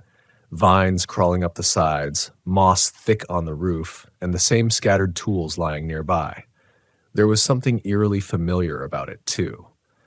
The placement of the window, the angle of the porch beam, even the way the logs were stacked, all nearly identical to the first, just further along, like the same pair of hands had built it, but stopped halfway through each time. I hesitated before stepping inside. The door creaked open, the smell of damp wood and decay rushing out. Inside, the floorboards groaned under my boots. There were no furnishings, just a pile of wood shavings and a workbench against the wall. On it lay a half-carved wooden figure, a crude human shape, unfinished like everything else. Its face was only half-formed, one eye gouged deep, the other barely sketched. That was when I noticed something carved into the wall beside it. Small, shallow letters etched with a knife, "Keep building." I ran my fingers over the words, the grooves clean and fresh, not old, not weathered. Someone had carved that recently, and whoever they were close. I left quickly after that, back out into the cold air. The forest felt different now, heavier somehow, as if it were waiting. I couldn't shake the feeling that I was being led somewhere, each cabin a step further down a path I hadn't meant to take. Still, I kept walking. Curiosity again, or maybe something deeper. That strange pull we feel toward unfinished things, the ones that whisper there's more to the story. By midday, the trees opened up again, and there it was, a third cabin. Taller, cleaner, nearly perfect. Smoke rose faintly from a chimney, curling into the still air. That's when the fear finally caught up to me. I froze when I saw that smoke, a thin gray thread rising between the pines. It wasn't old or drifting. It was steady, alive. I crouched low, the air cold against my skin, my breath clouding in the chill. For a long minute, I didn't move. I just listened. The forest held that kind of stillness that comes before something breaks it. No birds, no wind, only that faint whisper of burning wood. The cabin ahead was almost complete. It looked fresh, like someone had just laid the last beam across the roofline. The logs were stripped and pale, their bark piled neatly in a stack beside the wall. I could see an axe wedged into a stump, a metal bucket beside it half filled with rainwater. Everything was organized, deliberate, too deliberate for a place this deep in the wild. I stepped closer, careful not to make noise. The smell of the fire grew stronger, sweet and resinous, pine wood smoke curling from a stone chimney. When I reached the porch, the boards creaked under my boots. I hesitated at the door, then pressed my ear against it. I could hear it again, that slow, steady rhythm of hammering. 1, 2, 3. Then silence. The sound came from somewhere behind the cabin, not inside. I eased around the corner, heart pounding, and peered into the small clearing out back. No one was there. Just another stack of cut logs, an open toolbox, and a fire pit smoldering low. A single hammer lay beside a stump. The handle was warm when I picked it up. Whoever had been here hadn't left long ago. That's when I saw it. A trail, a narrow path leading deeper into the woods, the dirt pressed down by recent footprints. The pattern was strange, though. Heavy, uneven, as if the person had been dragging something behind them.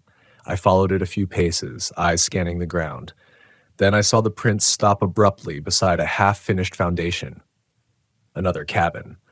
This one was barely started. Just a ring of stones, a few logs arranged on the ground, the first signs of a wall. But something was different here. The air felt wrong, charged like the moment before a thunderstorm. I crouched down and brushed my hand over the dirt. It was warm. A single, carved plank lay nearby, propped against a tree. The wood was fresh cut, still bleeding sap, and there were words etched into it, the same handwriting I'd seen before. Keep building. I stared at those words until my throat went dry. Something about them didn't feel like a message anymore. They felt like a command. That's when I heard movement behind me. It wasn't close at first, just a slow shuffle through the brush, the crunch of leaves underfoot. I turned, scanning the trees. Nothing. Then, from the direction of the last cabin, I caught sight of it, a shape moving through the haze of smoke. A man. Or at least I thought it was. He was tall, his clothes dark and worn, his shoulders hunched like someone who'd been working too long without rest. His face was hidden beneath the brim of a wide hat. He carried something heavy in his hands, a beam of wood or maybe a tool. He moved slowly, methodically, toward the unfinished cabin, not looking at me once. I should have called out, should have said something. But fear locked my voice inside me. I just stood there, watching. He reached the clearing and set the beam down beside the foundation.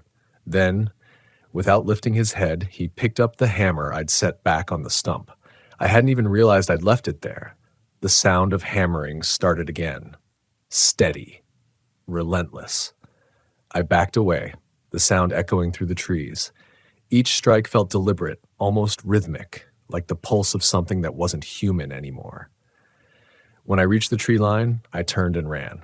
I don't remember much about that sprint back through the forest, only flashes. The sound of my breath, the way branches tore at my arms, the faint smell of smoke that seemed to follow me no matter how far I went. I must have run for miles before I realized I'd lost the trail entirely. By the time the sun started to drop, I stumbled into another clearing and stopped dead in my tracks. There was another cabin, but this one wasn't half built. It was complete. Perfect. Smoke curling from the chimney, a door slightly open, the faint glow of firelight inside. It looked newer than all the others. Too new. And somehow I recognized it. The design, the shape of the windows, the way the porch rail was slightly uneven. It was the same as the others, only this time the last detail had been finished. And the strangest part? My pack was sitting on the steps. I didn't remember dropping it. I didn't even remember stopping long enough to set it down. But there it was, the same pack I'd carried from the truck, the same frayed strap, the same patched corner. The door creaked open wider. I wanted to turn around, but my body wouldn't listen. My boots moved forward on their own. The light from the cabin spilled out in a narrow stripe across the ground, catching the fog that had begun to rise from the valley floor. Inside, I could hear the faint crackle of a fire. When I stepped across the threshold, the first thing I noticed was the smell. It wasn't just wood smoke. It was something older, like aged timber and oil, a scent that reminded me of barns and forgotten attics. The second thing I noticed was the sound. The hammering had stopped. The room was small, simple. A table in the center, tools laid neatly across it. Against one wall, a bed frame, unmade but freshly built, and above it, nailed into the wood, a sign. Keep building. I turned slowly, my eyes scanning every corner. That's when I saw the figure standing in the doorway. It was the man from before. He stood there silently, the brim of his hat hiding his eyes, one hand resting on the door frame. His other hand held a hammer, the same one I'd touched, the same one that had been lying in the dirt by the last cabin. He looked at me for a long time. Then, in a slow, rasping voice, he said, "It's not finished yet." I opened my mouth to speak, but before I could, he turned and walked back out into the trees. The darkness swallowed him completely. When I stepped outside after him, the forest was empty. The cabins, the smoke, gone. Just trees, silent and cold, stretching endlessly in every direction. My footprints were the only ones in the dirt, and yet when I looked down at my hands, they were covered in sawdust. I didn't sleep that night. I walked until dawn, until I found the service road again and my truck sitting exactly where I'd left it. I threw my gear inside and drove until the trees disappeared in the rearview mirror. But even now, when I close my eyes, I can still hear that sound, the hammer striking wood, steady and slow, somewhere out there where the map fades to white. And sometimes when I wake before dawn, I catch that same scent of pine smoke drifting through the air. Faint, but there. Like an invitation. Or a reminder. Because deep down, I think I understand it now. That trail, those cabins, that voice. It wasn't about building shelters or finishing projects. It was about something inside us that refuses to stop. The part that keeps working, keeps pushing, keeps creating, even when no one's watching. The trail isn't on any map because it isn't just out there. It's in here. The place we go when we can't stand still anymore. The place that demands we keep building, even if the work never ends. And maybe someday I'll go back. Not because I want to finish what I found, but because some things are to stay unfinished so that we never stop walking toward them. The road out of the woods felt longer than it should have been. The more I drove, the heavier the air seemed to get, like the forest didn't want to let go. My headlights cut through the early morning mist, carving narrow beams across trees that looked too still, too deliberate, like they were watching me leave. I remember glancing in the rearview mirror and thinking I saw movement, the faint outline of something standing where the road vanished into the fog. But I didn't stop. I couldn't. By the time I reached the nearest small town, the sun had climbed just high enough to paint the roofs in a dull gold light. I parked behind a diner off the main road and sat there for a while, staring at my hands. The sawdust was gone by then, but the smell of smoke clung to me. Faint, but real. I could almost taste it when I breathed. Inside, the diner was half empty, locals mostly. A few men in heavy coats drinking coffee like they'd been up since before dawn. I took a booth by the window, ordered black coffee, and said nothing. For a long time, I just sat there, letting the sound of clinking dishes and soft conversation blur around me. Eventually, the waitress, a woman in her 60s with hair the color of wet straw, came over to refill my cup. She glanced at me the way people do when they recognize something familiar in someone they can't quite place. "You up in the hills?" she asked. "Yeah," I said. My voice sounded strange to me. "Up past the old service road." She paused mid-pour. "That far back?" I nodded. She hesitated, then leaned in a little. "You see the cabins?" The question hit me like a cold wind. I didn't answer right away. She didn't seem surprised by my silence, just sighed and set the coffee pot down. "People used to talk about them," she said softly. "Way back when the logging company still ran through there. Said there was a man building something he never finished. Every time someone found one of his places, there'd be another one deeper in. Like he couldn't stop.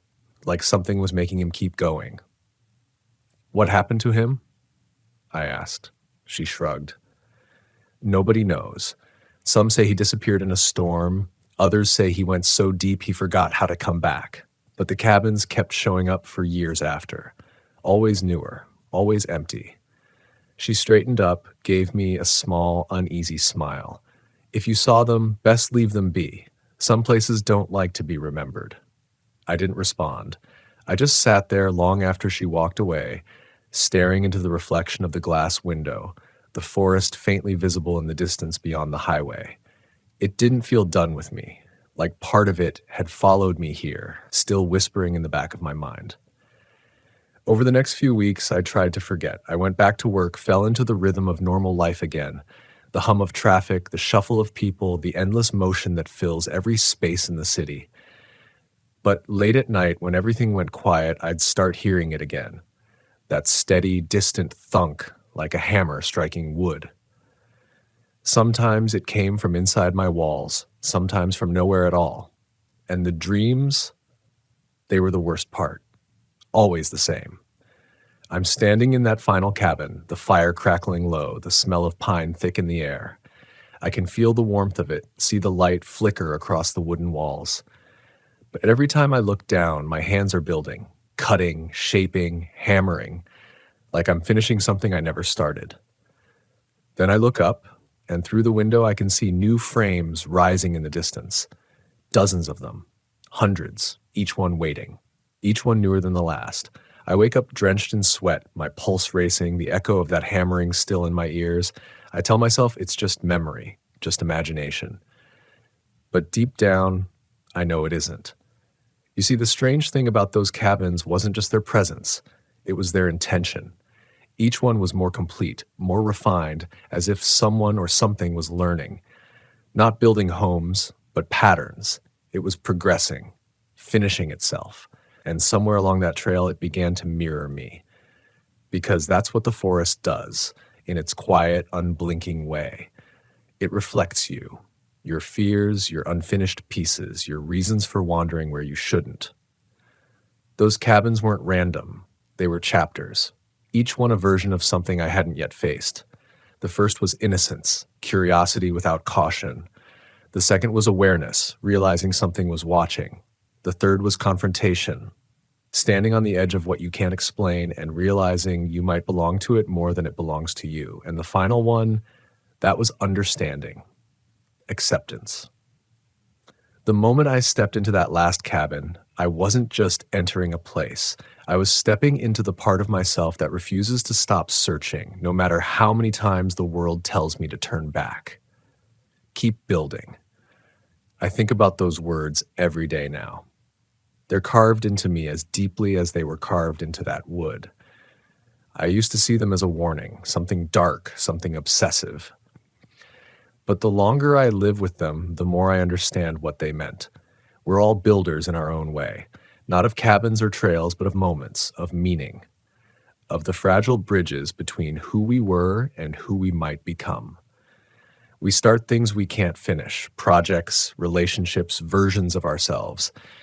And somewhere along the way, we learn that the point was never completion. It was the act itself, the work, the trying. Those unfinished cabins weren't abandoned. They were alive. They were reminders that some creations are meant to remain open-ended, because if they were ever finished, so would we be. Sometimes, when the noise of the city gets too heavy, I find myself driving again. Not all the way back, but close. I park on the side of that same logging road and just sit there, listening to the wind move through the trees. There's comfort in it now, a strange peace. I haven't gone back down the trail, not yet, but part of me knows I will. Not because I'm chasing fear or mystery or even answers, but because there's a part of the story still waiting for me. One last cabin, one final beam to place before I can say I've understood. Maybe that's what all of us are doing out here, wandering from place to place, experience to experience, building things that never end because we ourselves aren't finished. The trail of unfinished cabins isn't just in those woods. It's everywhere. It's in the moments we leave behind, the things we try to fix, the memories we keep revisiting. And maybe that's what makes us human, the need to keep building, even when we know we'll never see the end. So if you ever find yourself deep in the backcountry, following a trail that doesn't appear on your map, and you smell that faint hint of pine smoke in the still air, stop for a moment. Listen. If you hear that slow, steady rhythm of a hammer in the distance, don't be afraid. It isn't calling you toward danger. It's calling you toward unfinished work, the kind that lives inside you. And when you return to your own life, your own plans, your own half-built dreams, remember this: you're not supposed to finish everything. Some things are meant to stay incomplete, to keep you moving forward, because the moment you finish, the story ends. And the forest, in its silent way, never wants your story to end. It's been 3 years since that morning I left the woods behind, but I can still see the fog rolling through the pines when I close my eyes. Time blurs around certain memories, but that one never fades. It lingers like the smell of smoke in a coat you can't quite wash out. Every now and then, I'll be driving home from work, the sun dipping low, and I'll catch that same faint color in the sky, that washed out gray that always meant evening was coming early up there in the backcountry. And for a heartbeat, I'll feel the wheel pull in my hands like something invisible wants me to turn off the road and go back. I've tried to convince myself it was just a hallucination. Maybe I inhaled too much smoke. Maybe fatigue played tricks on me. Maybe those cabins were nothing but remnants of an old homestead. But deep down, I know better. I didn't imagine those words carved into the wood. I didn't imagine the hammering that came from nowhere. And I didn't imagine the way the forest recognized me, as though it already knew I was unfinished too. The world outside never asks for your stories to make sense. It just asks that you live them. That's something the city doesn't understand. It wants explanations, facts, clean endings. But the wilderness doesn't deal in answers.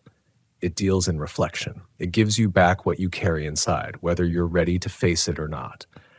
I think that's what those cabins were. Not haunted places, but mirrors. They reflected the way I'd spent my life, starting things I couldn't finish, chasing peace, but never staying long enough to build it. Each cabin was a marker of time, of effort, of loss. Maybe the man who built them wasn't cursed at all. Maybe he was just like me, unable to stop building because stopping would mean admitting there was nothing left to work toward. That realization haunted me more than the fear ever did. One night, about a year after I left, I woke to the sound of hammering again. Not in the walls this time, but outside. I sat up, heart racing, and listened. It came from the yard. Slow, deliberate, exactly the same rhythm I'd heard in the woods. I pulled back the curtain, expecting to see nothing but darkness, but under the streetlight, in the thin glow that barely reached the grass, there was something there. A small stack of wood, fresh cut, perfectly square edges, bark stripped away. When I went out in the morning, the wood was gone. That was when I stopped trying to explain it. Whatever it wasn't meant to be solved. It was meant to be understood. A few weeks ago, I finally gave in to that pull I'd been ignoring. I packed a small bag, left before dawn, and drove north again. The air grew colder as the road climbed, the forests denser, the world quieter. When I reached the old service road, I almost didn't recognize it. Grass had grown over most of it, and fallen branches blocked parts of the way, but the feeling was the same, that deep, slow quiet that makes you aware of your heartbeat. I parked in the same place I had all those years ago. The sky was heavy with cloud, the light dim, and the air thick with that smell of rain-soaked pine. I didn't bring much this time, no tent, no food beyond what I could carry in my jacket. I wasn't planning to stay long. I just needed to see it again, to see if it was real. The trail was harder to find now, but my feet remembered it. The ground was soft with needles, the undergrowth taller. The deeper I went, the more the forest felt alive, not in a menacing way, but in a watchful one, as though it had been waiting for me to come back. And then I saw it. The first cabin, or what was left of it. The logs had collapsed inward, moss covering what remained, nature taking back what it was owed. But even in ruin, I recognized the shape, the same half-built walls, the same clearing, now swallowed by ferns. Further on, the second cabin still stood, though its roof had caved in and the door hung by a single hinge. Inside, the workbench was gone, but the carving on the wall was still there, faded but visible. Keep building. I traced it with my hand, feeling the groove of each letter. Time had softened the edges, but not the meaning. I kept walking. The third cabin, the one with the chimney, was gone entirely. Just a square of stones and a patch of grass where the foundation used to be. But the air smelled faintly of smoke again, and I swear I could hear that faint, distant rhythm. Not close this time, but everywhere, like the forest itself was breathing in sync with it. When I reached the clearing where the final cabin had stood, my chest tightened. There was nothing there. No logs, no ashes, no trace of the structure. Just an open field of wildflowers and a few stones scattered in patterns too neat to be natural. The air was calm, heavy, expectant. And in the center of that field, there was a single piece of wood, a plank, weathered by rain but still intact. Someone or something had carved words into it again, not the same as before. "You are the cabin." I don't know how long I stood there, staring at it. The world around me went silent, every sound fading into one long exhale of wind through the trees. The meaning hit me all at once, sharp and overwhelming. All that time, I'd been looking for something external, a mystery to solve, a haunting to explain. But the truth was simpler, deeper. I was the unfinished thing. My life, my work, my wandering, they were the cabins. Every place I'd built, every dream I'd half realized, every person I'd walked away from before the walls were complete. The forest hadn't been trying to scare me. It had been trying to show me what I'd left undone. I dropped to my knees in the grass, the damp earth cold against my palms. The wind moved through the clearing, gentle, almost kind. I felt something release inside me then, the weight I'd carried since that first night I smelled smoke. I don't know how long I stayed there. Time didn't exist in that place. When I finally stood, the forest felt lighter, as if it had exhaled too. Before I left, I placed my hand on that plank one last time. The words felt alive beneath my fingertips. Then I turned and walked back the way I came, following the faint trail of my own footprints until they disappeared into the undergrowth. When I reached the truck, the sun was breaking through the clouds. The light hit the windshield just right, reflecting the line of trees behind me. And for a split second in that reflection, I thought I saw something, the faint outline of a new cabin framed between the pines. But I didn't look back. I didn't need to. The forest wasn't behind me anymore. It was within me. Its lesson, its rhythm, its quiet insistence to keep building, not with wood and nails, but with the choices that shape who we are.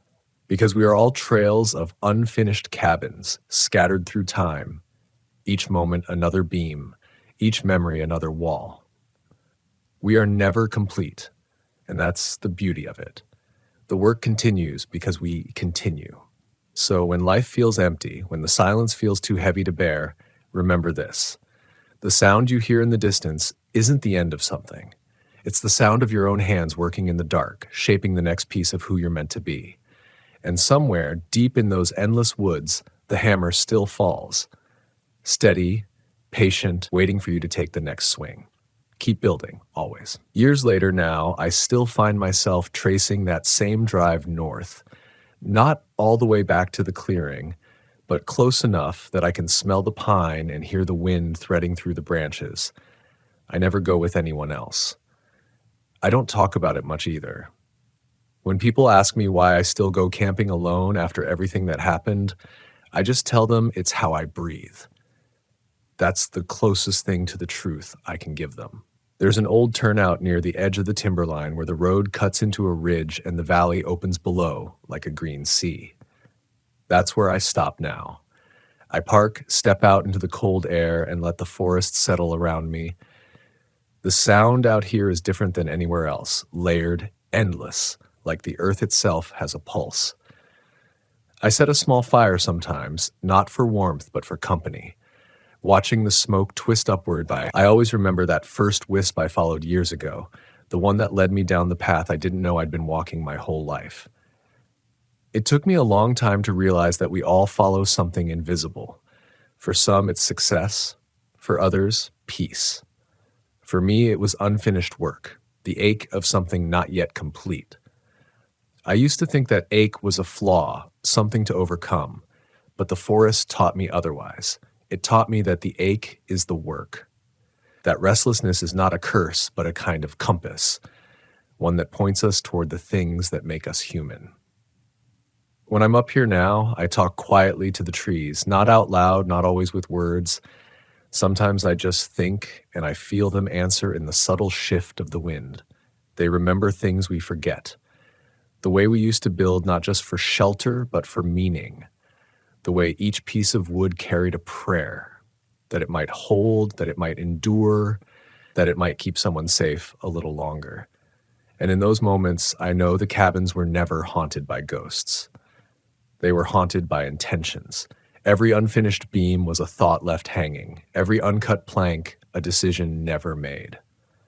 The forest doesn't let those things die. It keeps them, stores them, folds them into its rhythm until someone like me stumbles in and feels that pull again, the need to pick up where someone else left off. I think that's why I can't stop coming back, because the work isn't just mine. It's everyone's. All those who walked these trails before me, who built, who broke, who tried, their echoes are in every fallen branch, every hammer strike that still seems to echo through the distance when the air is still enough. Sometimes, when the fire burns low, I close my eyes and listen. There's a point, right before sleep, when the sounds of the forest start to bend. When the creak of a tree sounds like a door opening, when the rustle of leaves sounds like footsteps. That's when I hear it again, faint and steady, that slow, familiar rhythm. Thunk, thunk, thunk. It never frightens me now. If anything, it comforts me, because I know it isn't calling me back to danger. It's reminding me that something somewhere is still being built, that the story isn't over, even when the world goes quiet. I used to wonder what happened to the man who built the first cabins. Maybe he's still out there, building in some way we can't see. Or maybe the forest took his work and carried it forward through the hands of whoever needs it most. Maybe that's what it does. It passes the hammer to the next soul who's searching for purpose. And if that's true, maybe that's why I feel more at peace these days. Because I'm still building, just differently. I build in words now, in moments, in the way I treat people. I build by walking forward, by leaving something better behind. The cabins don't have to exist in wood and nails anymore. They live in what I do, in what I make, in what I try to understand. There's a comfort in knowing that nothing we start ever truly ends. The forest keeps it alive somehow. The love, the fear, the mistakes, the lessons. It takes them in, turns them over, grows something new from them. And when we come back, we recognize the shape of our own hands in the bark, our own breath in the fog. Tonight, as I write this by the small glow of a campfire, I can see my reflection in the window of the van. Older now, quieter, but still carrying that same look in my eyes. The one that says there's more work to do, more paths to follow, more walls to raise, even if only within myself. The wind is picking up again. I can hear it moving through the treetops, that slow, whispering cadence I've come to trust. It's the same sound that followed me down that unmarked trail so long ago. The same sound that told me, "You're not done yet, and I know now that I never will be." Because maybe that's what the forest wanted to show me all along. That life itself is the trail of unfinished cabins. Every day another wall, another beam, another small act of construction towards something greater we'll never fully see completed. And that's okay.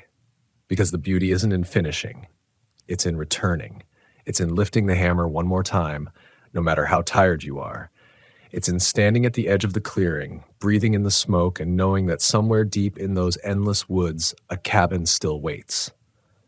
Not for completion, but for your presence. So if you ever find yourself out here and you catch that faint scent of pine smoke curling through the cold air, don't turn back. Follow it. It might lead you to fear, it might lead you to peace, but more than anything, it will lead you back to yourself. The forest will whisper the same thing it whispered to me. Keep building, and you will, because you always have, and you always will. There's something about desert silence that makes you believe you're hearing the beginning of creation. The kind of stillness so absolute, it feels like sound itself has died. When I first parked my old Subaru on the edge of the Mojave that night, I thought I'd come to find peace, a weekend of solitude under an ocean of stars. My plan was simple: set up camp, photograph the constellations, and finally feel small in a way that didn't hurt. I had driven 6 hours from Los Angeles, past the cracked gas stations and the dry wind that smells faintly of rust and asphalt. The desert opened up like an empty cathedral, wide, endless, and patient. By the time I found a flat stretch of ground, the sun had burned itself into a red smear against the western ridge.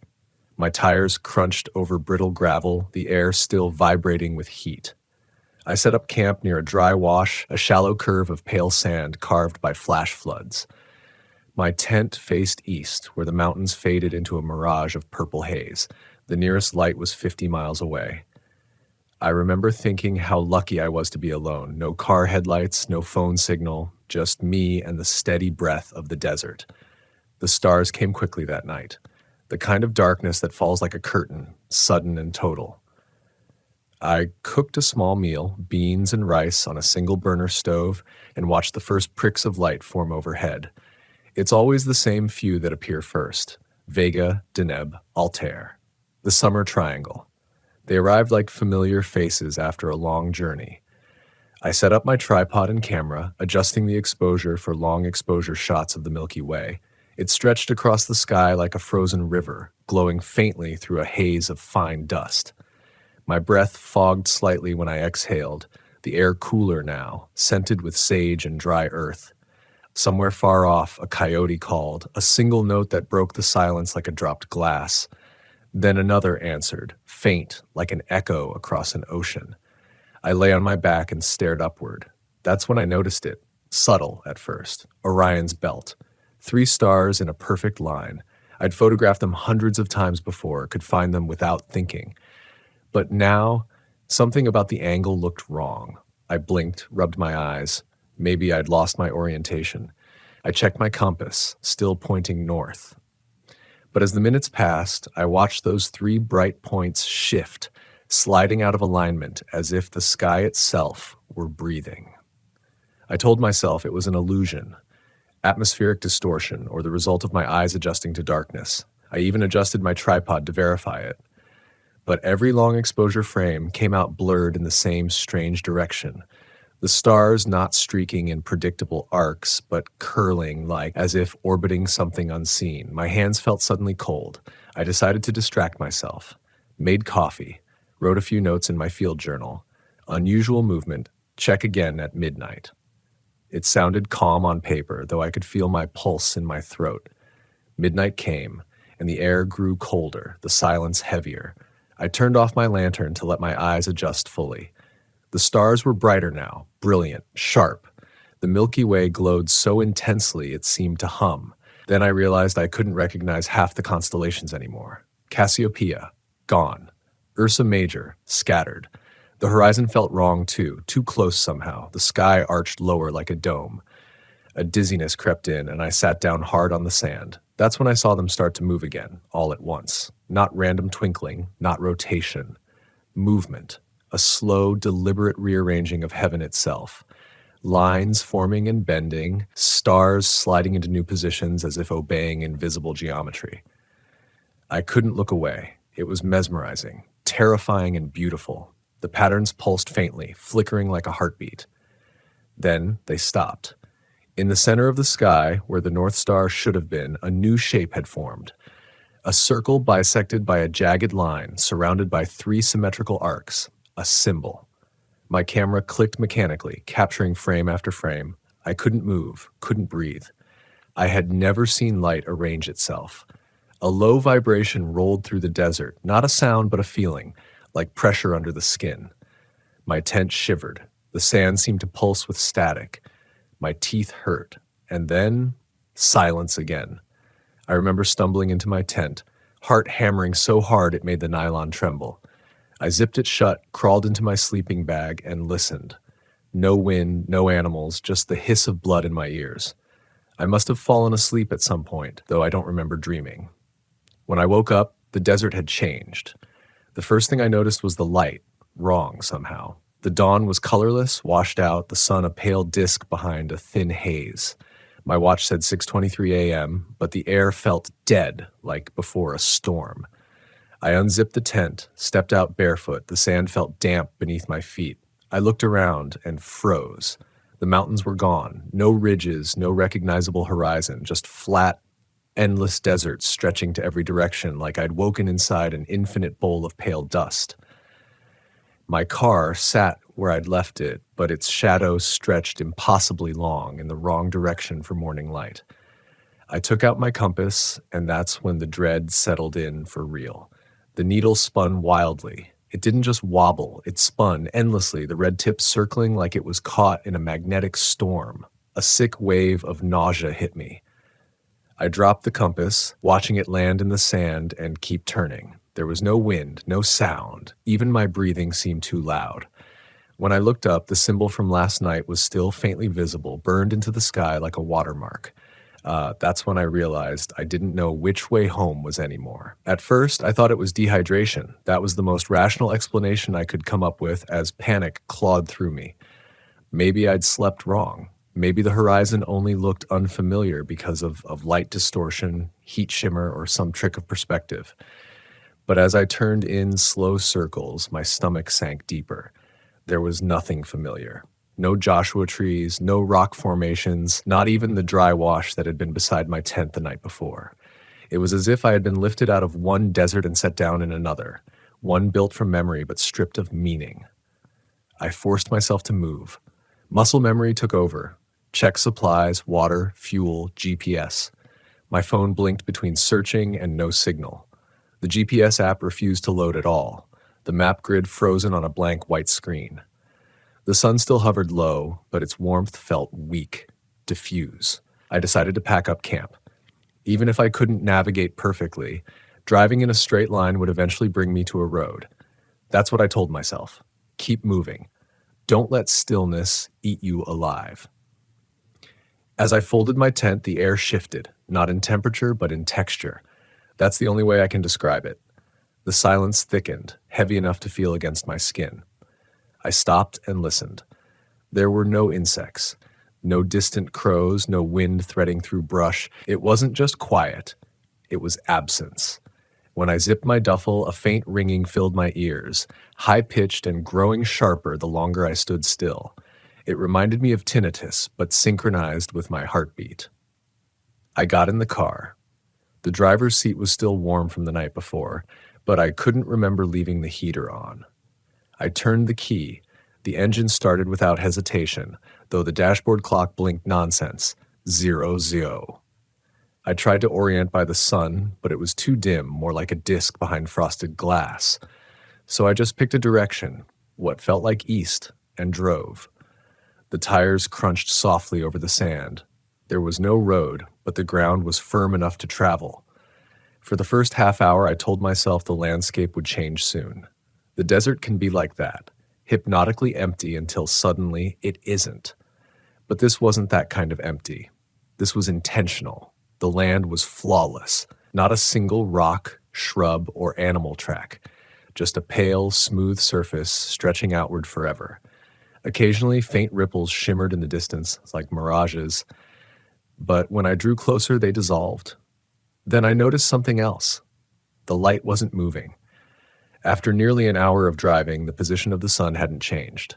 It remained frozen just above the horizon, casting the same soft shadow across my hood.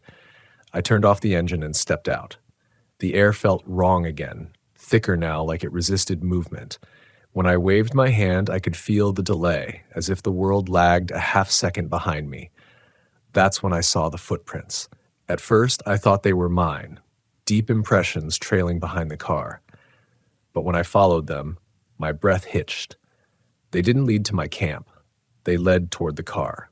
Each print was distinct, the toes splayed wider than normal, the heel elongated, almost animal but upright. There were dozens of them, merging into a chaotic swirl right behind where I'd been parked. My mouth went dry. I scanned the horizon. Nothing. The silence pressed tighter. I backed toward the car, heart hammering. That's when the wind returned, or something like it. It began as a vibration through the sand, a subtle hum that deepened into a distant rushing sound. The surface of the ground shimmered, rippling outward from a point somewhere far ahead. And then the sand moved. A faint depression appeared, like something sliding just beneath the surface. It circled the car once, fast, before vanishing again. I didn't wait. I slammed the door, floored the accelerator, and drove. The engine roared, tires throwing dust behind me. I didn't care about direction anymore. I just wanted away. The landscape blurred. My eyes watered, but still the horizon refused to change. The ground under me looked identical, looping seamlessly into itself. After what felt like hours, I stopped again, gasping for breath, palms slick with sweat. The fuel gauge hadn't dropped. I stared at it, then at the odometer.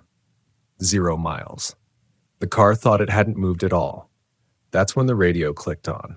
A burst of static hissed through the speakers, sharp enough to make me flinch.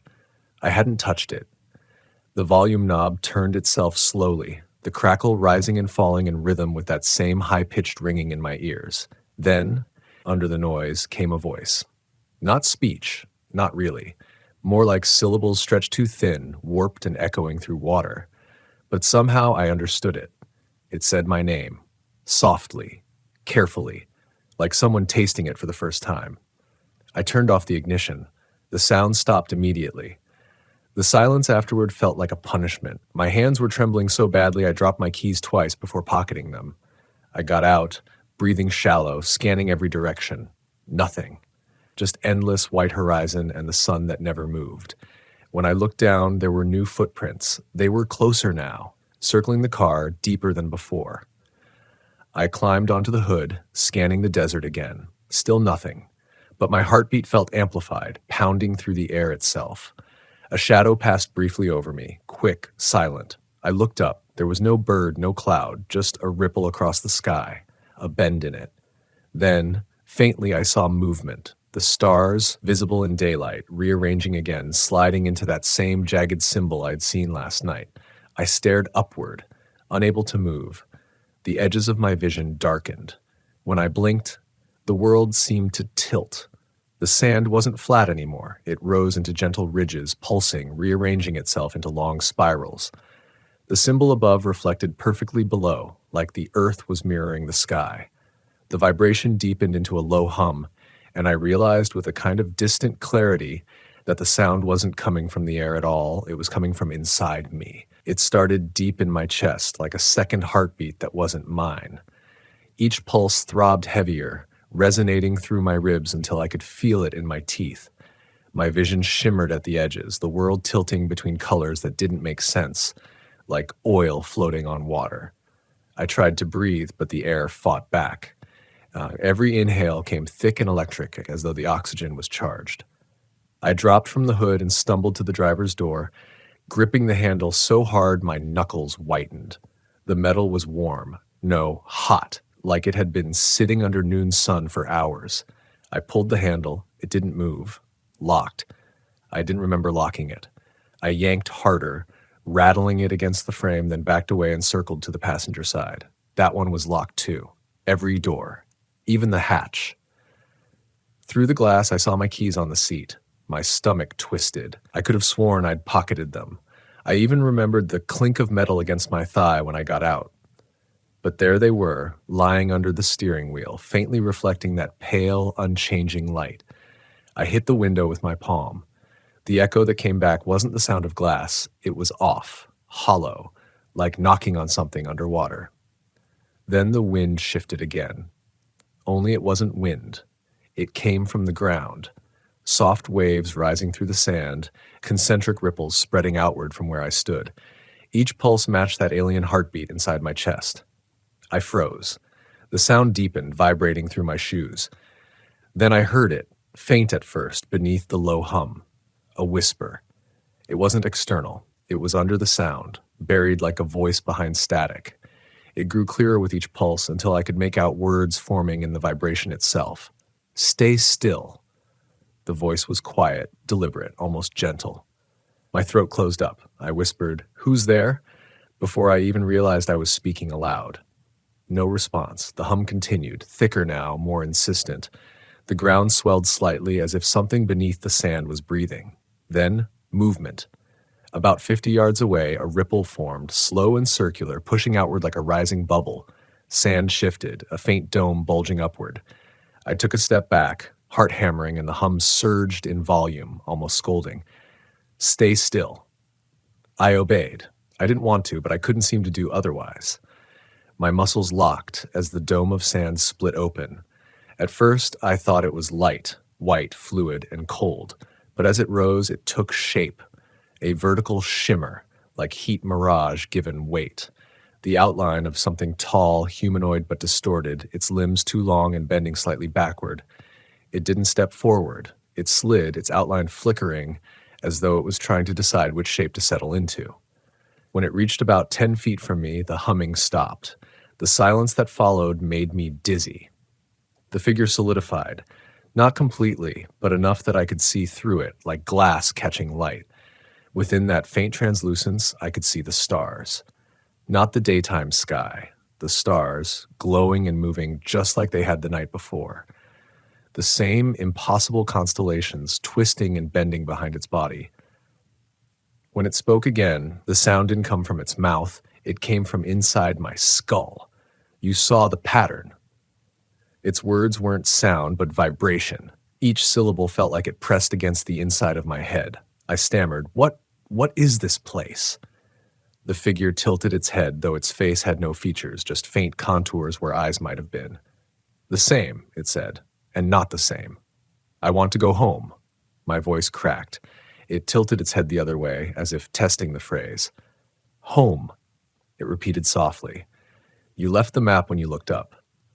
The sand around us began to shift again, spiraling slowly into that same circular pattern. My breath quickened. Please, just tell me how to get back. The shape moved closer. With every inch, I felt the air tighten, pressure building in my ears until they popped. I wanted to run, but my legs wouldn't move. It stopped a few feet away, close enough that the light from its body reflected faintly on my skin. Then, its outline flickered again, and I saw something inside it. Shapes, fragments, a tent, my car, my body asleep beneath the night sky. And then, buried deeper in the shimmer, countless others, faces frozen mid-scream, silhouettes suspended in strange postures like reflections caught between seconds of time. I staggered back, my mouth open but no sound came out. The figure's voice cut through my skull again, louder this time. You marked yourself. The stars saw you. I didn't do anything. You looked when it moved. You witnessed. That is enough. The sand beneath my feet started to sink, slowly at first, then faster, pulling me ankle deep. I tried to yank free, but it clung like wet clay. Wait, stop, please. The entity leaned closer. Its voice softened to a near whisper. It remembers the ones who watch. Something cold brushed the side of my face, light like static. My vision blurred again, the colors draining to grayscale, and then, in the reflection of its body, I saw the night sky. Not the current one, but another. Stars circling, aligning, collapsing inward until that same jagged symbol pulsed bright and sharp. It said something I couldn't understand, an arrangement of syllables that vibrated deep in my bones. The ground gave way. I fell backward, the sand swallowing me whole, a scream tearing from my throat that never reached my ears. The light vanished. Then, silence. I woke lying flat on the desert floor, the pale sun still fixed in place. My car was gone. My tent, my gear, everything erased, but the symbol was still there. Not in the sky now, etched into the sand around me, perfect and massive, its grooves faintly glowing like the edges of a dying ember. At the center of it where I lay, my compass rested upright, spinning in slow circles, and behind me in the distance, something moved again, just beneath the sand. At first, I thought the sound behind me was my own heartbeat, pounding too loud in my skull. But then it deepened, spreading outward in waves beneath the sand, as though the entire desert were breathing under my body. I turned slowly, afraid that any sudden motion would draw attention, though I didn't know from what. Something was pushing through the sand in the distance, not rising, not walking, but undulating like a ripple moving toward me. The air shimmered above it, bending the light, distorting the horizon into a wavering mirage. I staggered to my feet, every nerve screaming. My first instinct was to run, but in every direction stretched the same endless desert, flat and identical, horizonless. There was no way to run to. The compass in the sand spun faster, the needle a blur. I grabbed it and shoved it into my pocket like it meant something, like holding it might anchor me to a world that made sense. When I looked back, the shape had grown closer, still beneath the surface, but its outline was clearer now. A long ridge pushing sand ahead of it, cresting and sinking, cresting and sinking. It moved like a thought passing through the earth. And then it stopped. The silence that followed was absolute. Even the faint electric hum in the air vanished, leaving a vacuum of sound that made my ears ache. I waited, frozen. My shadow stretched wrong again, away from the direction of the light. The sand at my feet trembled once, twice, then split open. A column of air burst upward, a silent exhale carrying fine dust that shimmered like powdered glass. I stumbled back, shielding my face, coughing. When the dust settled, something glinted faintly in the center of the crater. It was metal. I moved closer, step by cautious step, until I could see it clearly. A small object half buried in the sand. I brushed it off with trembling fingers. It was my camera. The same model, same strap, same crack in the lens housing from when I dropped it last year. But there was something else. Etched faintly along the side were marks that hadn't been there before. Tiny geometric grooves, perfectly straight, carved as though by a machine. My throat tightened. I turned it over. The LCD screen flickered to life without power, glowing faintly blue. No menu, no icons, just a single photo. Me, taken from above, lying in my tent, my eyes open, staring upward, mouth slightly open as if mid-breath. The timestamp read 02:17 a.m., hours before I'd woken to find the desert changed. Another vibration pulsed through the ground. I clutched the camera tighter. A sound whispered behind me, soft as sand slipping through fingers. Footsteps. I turned. Someone stood about 20 feet away. Tall, motionless, almost human. Their outline flickered faintly, like heat mirage. I thought it was the same entity from before, but as my eyes adjusted, I saw the face. It was mine. Not a reflection, not a hallucination. The same clothes, the same sunburned skin, even the same tear along the sleeve of my jacket. Except the expression was wrong. Still, empty, watching me without curiosity. The other me tilted its head slowly, a mirror of the way the shimmering being had done. When it spoke, its mouth didn't move, but I heard my voice anyway. You followed the path. I shook my head violently. No, I didn't. It only needs to be seen once. What does that mean? My voice cracked. The duplicate stepped closer and the air between us shimmered again like a thin veil separating two worlds. The light bent slightly around it, and for an instant I saw more versions behind it. Dozens of me, faint and translucent, standing at different distances, all turned in the same direction, all frozen in the act of watching. My knees went weak. What is this? The nearest version smiled faintly. It was the first expression I'd seen on its face. The map is awake. Something in the sand shifted again, an enormous, slow movement that made the ground flex beneath my feet. I fell to my knees, gripping the camera so tightly my fingers ached. The duplicates began to fade, one by one, like smoke pulled into a drain. The last one, the one closest to me, reached out and pressed its palm against the air between us. I couldn't help myself. I raised my own hand. Our palms met, no, aligned. For a fraction of a second, my body went weightless. Every sound vanished. My mind flooded with static and something else, images, fleeting, impossible. I saw an aerial view of the desert from miles above. Spirals carved into the sand, enormous and intricate, glowing faintly with that same jagged symbol at their center. I saw shapes moving within them, slow, deliberate, like handwriting being erased and rewritten. Then the static cleared, and I wasn't on the ground anymore. I was standing in darkness. Not night, true absence, the kind of black that eats light whole. Beneath my feet stretched the pattern I'd seen in the sand, enormous and pulsing faintly like a living thing. The stars above me were wrong again, closer this time, moving slowly in their strange dance, rearranging themselves into an expanding spiral that reached downward like an inverted galaxy.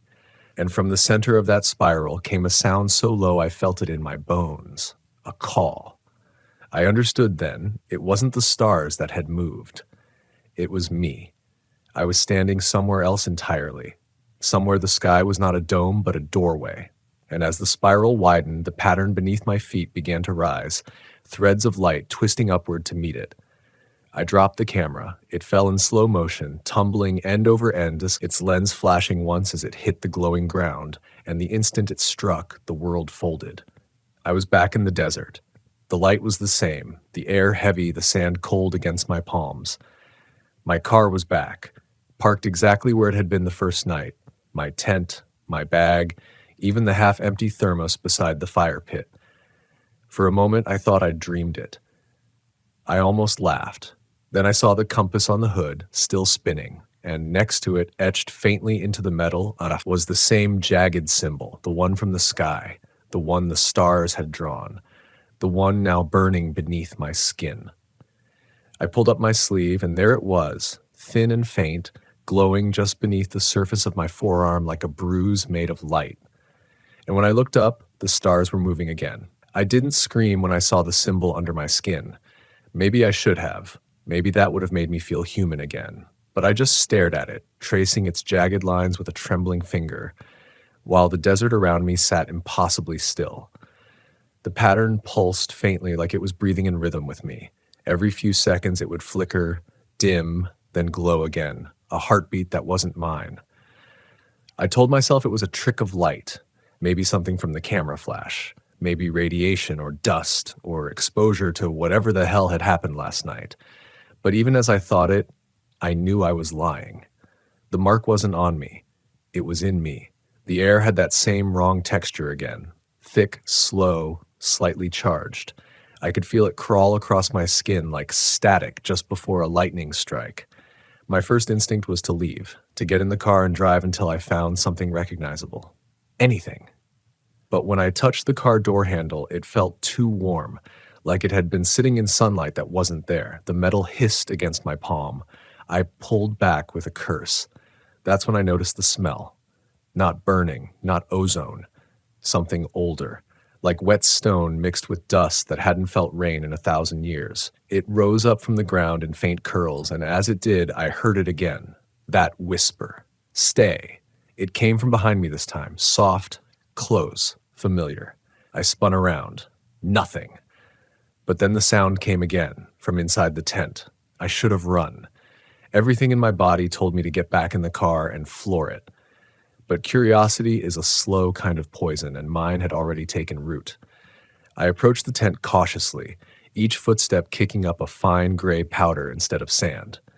The zipper moved before I touched it, slowly like invisible fingers sliding it down. The tent flap opened. Inside, it was darker than it should have been. I shone my phone light inside, though I didn't remember turning it on or having service again, and froze. Someone was lying in my sleeping bag. At first, I thought it was another me again. But this time, the body wasn't quite right. The proportions were off, the limbs too long, the hands resting neatly on the chest like a corpse laid out for burial. The face was turned slightly to the side, eyes closed, features soft and peaceful. It wasn't me, but it looked like me, or what I might look like after years of decay. Its chest rose faintly once, a breath. Then its eyes opened. The pupils were gone, just solid black, swallowing the light. And when it exhaled, the tent shuddered like it had been struck by wind.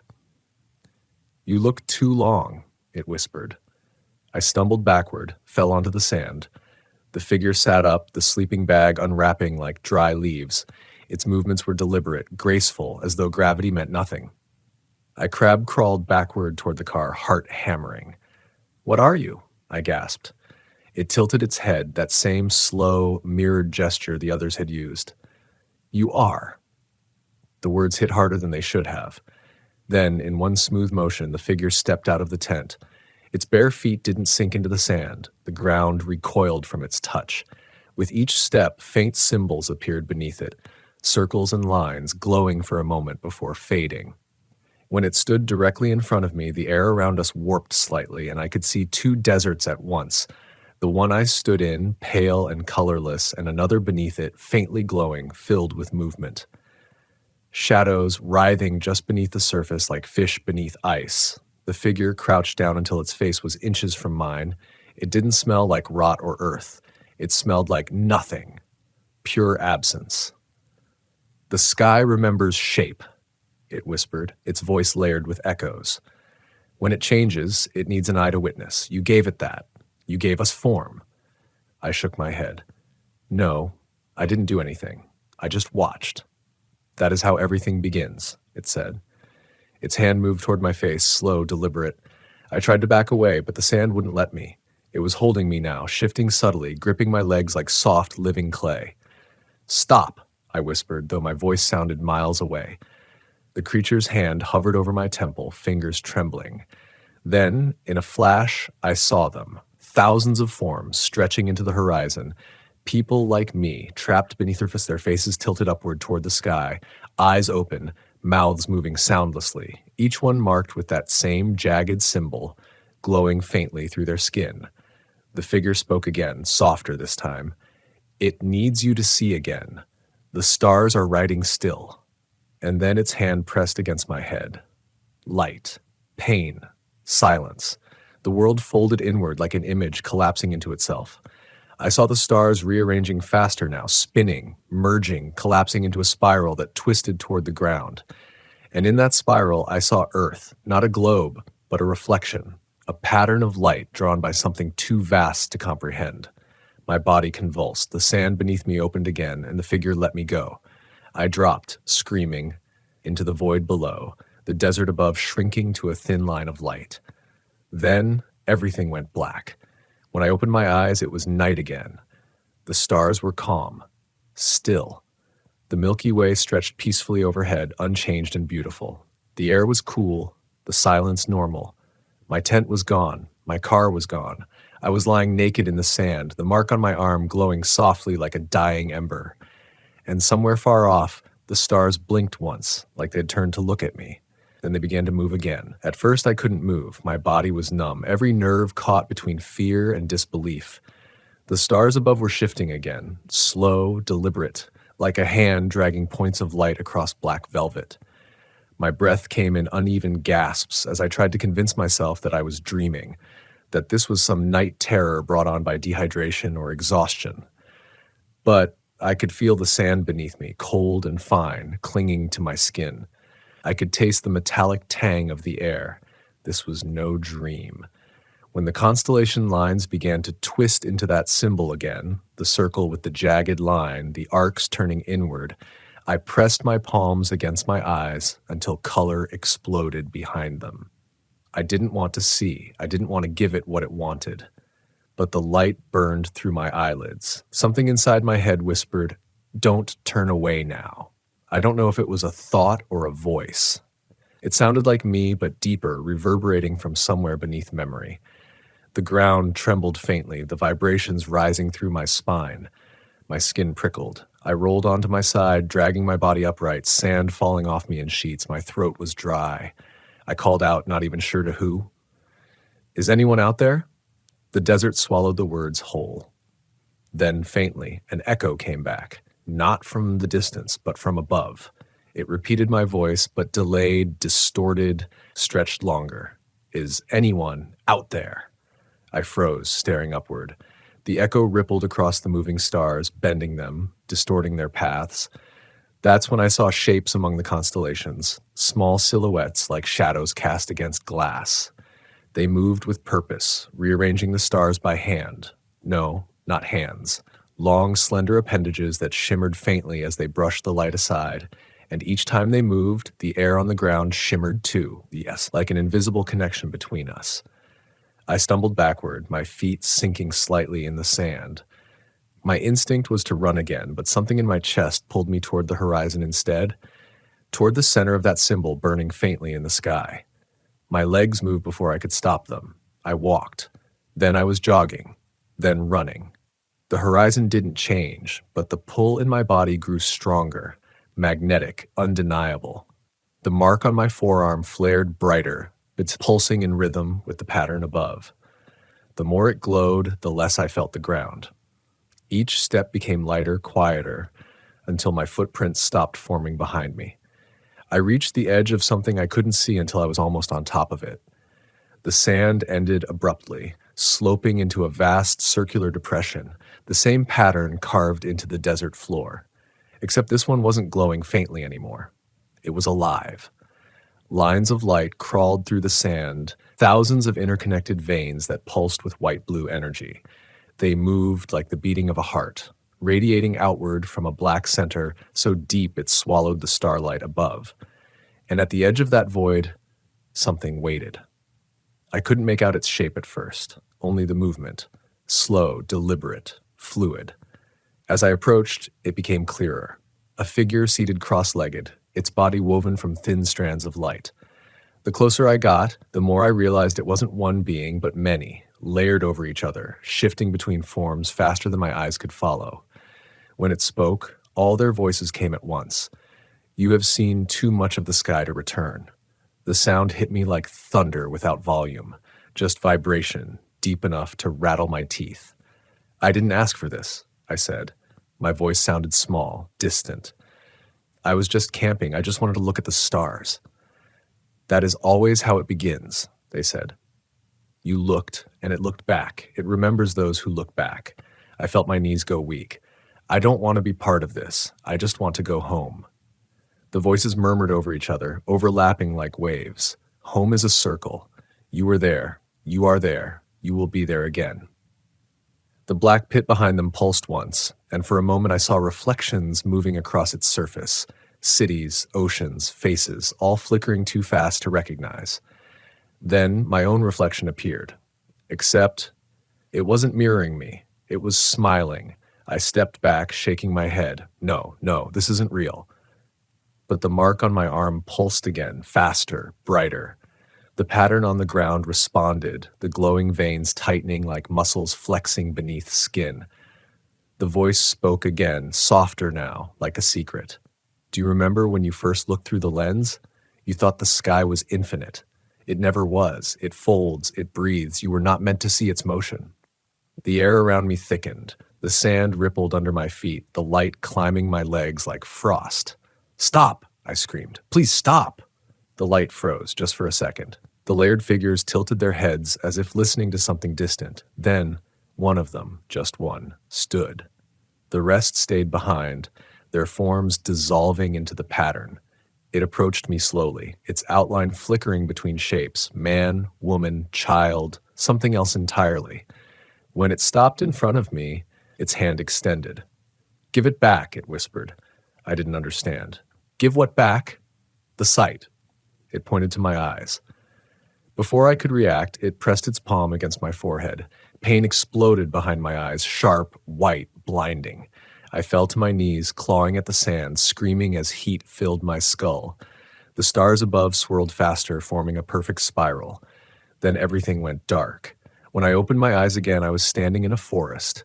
Pines stretched upward, their branches heavy with snow. My breath fogged in the air. Somewhere far away, I could hear a river, and above me, through a break in the trees, the night sky was calm. The stars were still. I laughed, short, desperate, disbelieving. I was back. Somehow, impossibly back. But as I turned in a slow circle, I saw it carved into the snow at my feet. That same jagged symbol, and from deep in the forest came a faint hum, low, pulsing, familiar. I looked up just in time to see the first star slide out of place. The first star shifted so slightly I almost thought it was my imagination. A flicker, a tremor in the sky, like the night itself taking a breath. But then another followed and another, each one sliding along invisible lines until they curved together into a shape I already knew too well. That jagged symbol, the same one burned beneath my skin, the same one carved into the desert floor. I stood motionless in the snow, watching the sky reassemble itself into something ancient and deliberate. The cold bit at my lungs, but my skin felt hot, feverish. Somewhere behind the trees, the low humming rose again, rolling through the forest like thunder that never broke. It wasn't the same sound as before. It was deeper now, mournful, resonant, almost alive. The pines shivered with it, their branches shedding tiny avalanches of frost. The ground under me trembled. I took a step back, breath fogging, heart pounding against my ribs. "No," I whispered.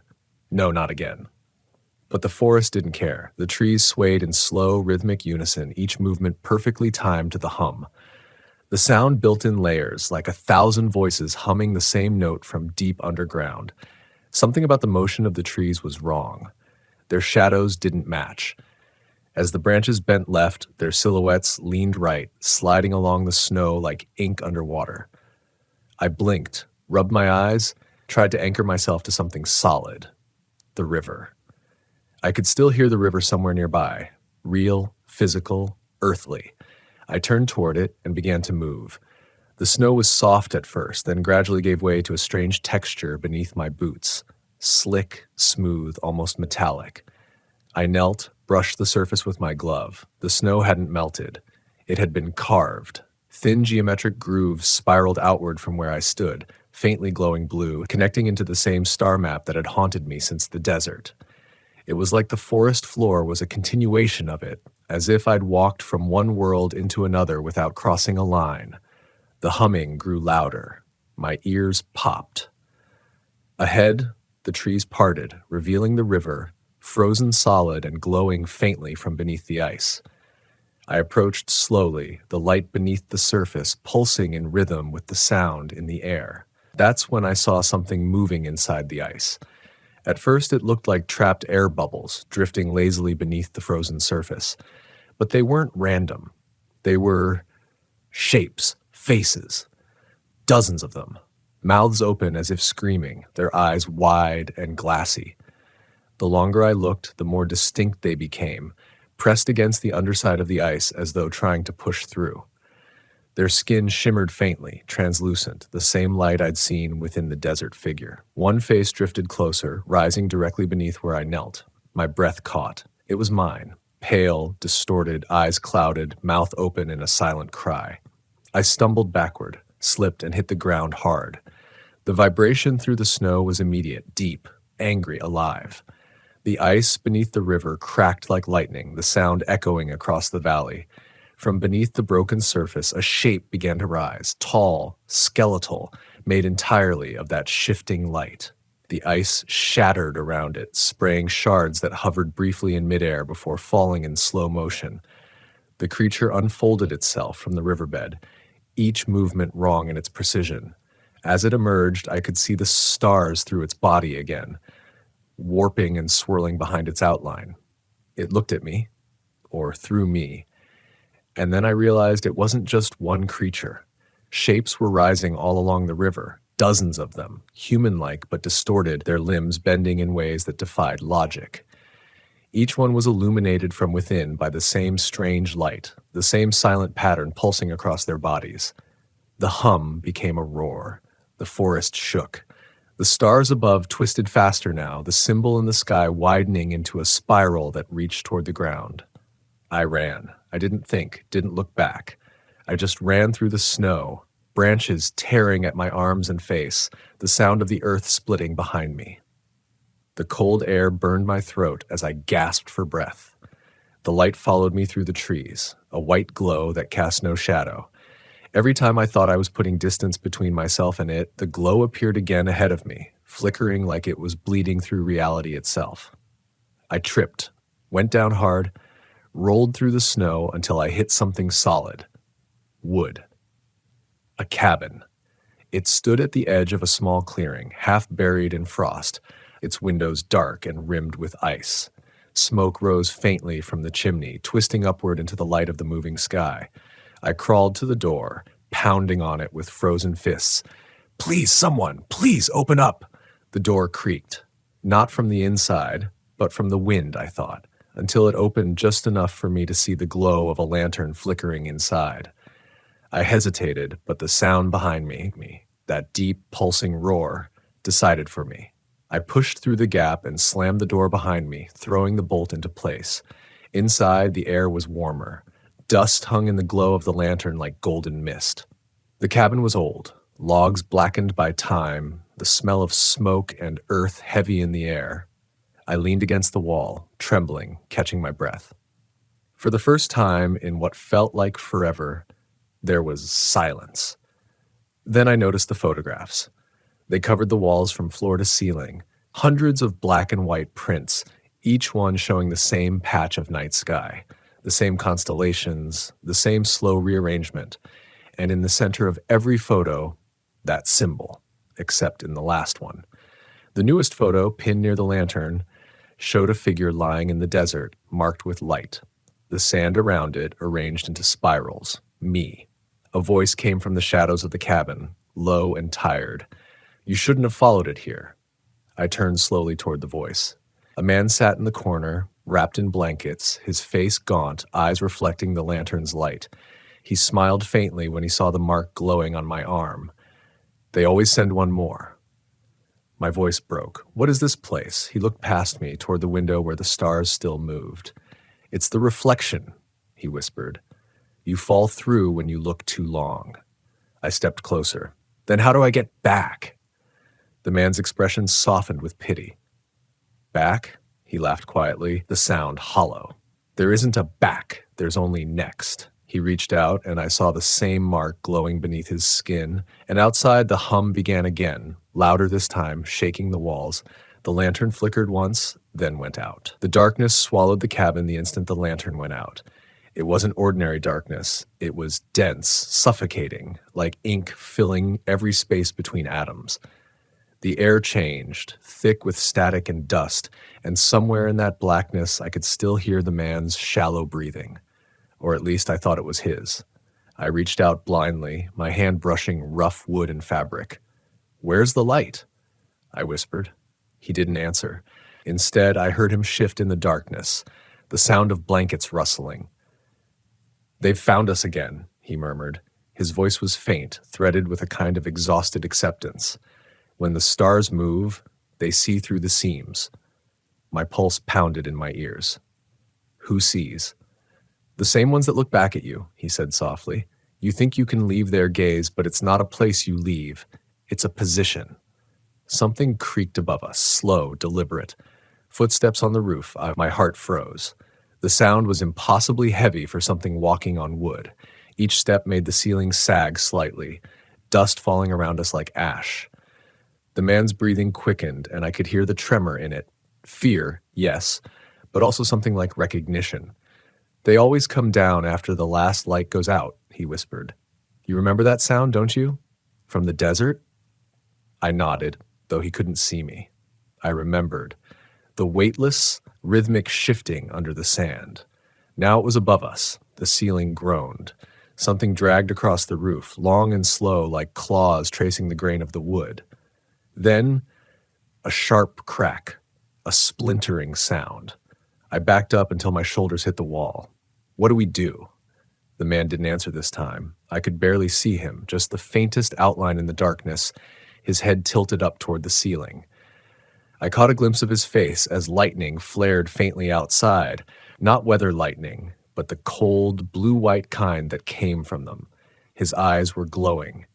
"You listen," he said quietly. "They don't come to take, they come to remind." Before I could ask what that meant, the roof gave way. A crack split the air, wood exploded downward, and something heavy crashed into the center of the cabin. Snow and splinters burst around us. I stumbled back, coughing, eyes watering, trying to see through the haze. A figure was standing where the roof had been.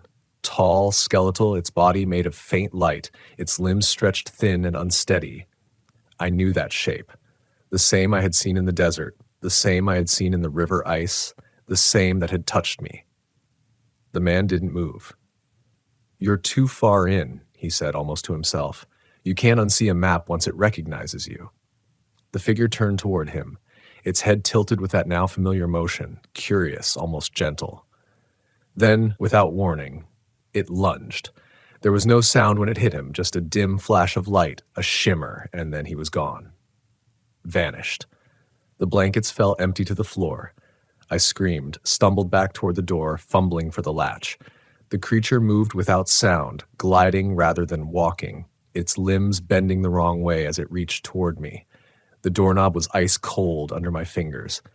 I yanked it open and fell through into blinding light. For a heartbeat, I thought I'd stepped outside into snow again. But it wasn't snow, it was sand. The desert. The sky above was black and infinite, filled with the same shifting constellations, thousands of them, spiraling inward toward a single point. I turned back to the cabin, but it wasn't there. Only a faint outline remained, burned into the air like an afterimage, fading slowly until nothing was left. The sand beneath my feet rippled again. I began to walk, one slow step after another, scanning the horizon for any sign of the mountains, my car, anything. but every direction was the same, vast, flat, featureless. And then I noticed something that froze me where I stood. The stars weren't above me anymore. They were moving around me. Thousands of points of light circling the desert, forming shapes, then dissolving, then reforming. It was as if the entire horizon had lifted into motion. The hum returned, low and deep, pressing against my chest. I dropped to my knees, clutching my ears, but the sound wasn't in the air. It was inside me. My teeth buzzed, my vision blurred. Through the distortion, I saw figures standing in the distance, dozens, maybe hundreds, each one faintly glowing, each one still. I realized with a surge of horror that I recognized some of them. The man from the cabin, my own duplicate from the tent, even faces I didn't know, men, women, children, all standing in perfect silence, their eyes reflecting the moving sky. I wanted to shout, to demand answers, but when I opened my mouth, no sound came out. Then one of them, a woman near the front, raised her hand and pointed to the ground at my feet. I looked down. The sand was shifting again, patterns forming beneath me. The lines connected into curves, the curves into symbols, and the symbols into one massive spiral that pulsed outward in waves. The mark on my arm burned white hot. I screamed silently as the pain surged, light pouring from the veins in my skin, searing up my neck, across my face. The world tilted, the sky and ground merging, indistinguishable. And then stillness. The hum stopped. When I lifted my head, the figures were gone. The stars above were calm again. I stood alone in the desert, cold and trembling. My mark no longer glowed. It had turned black, charred into my flesh.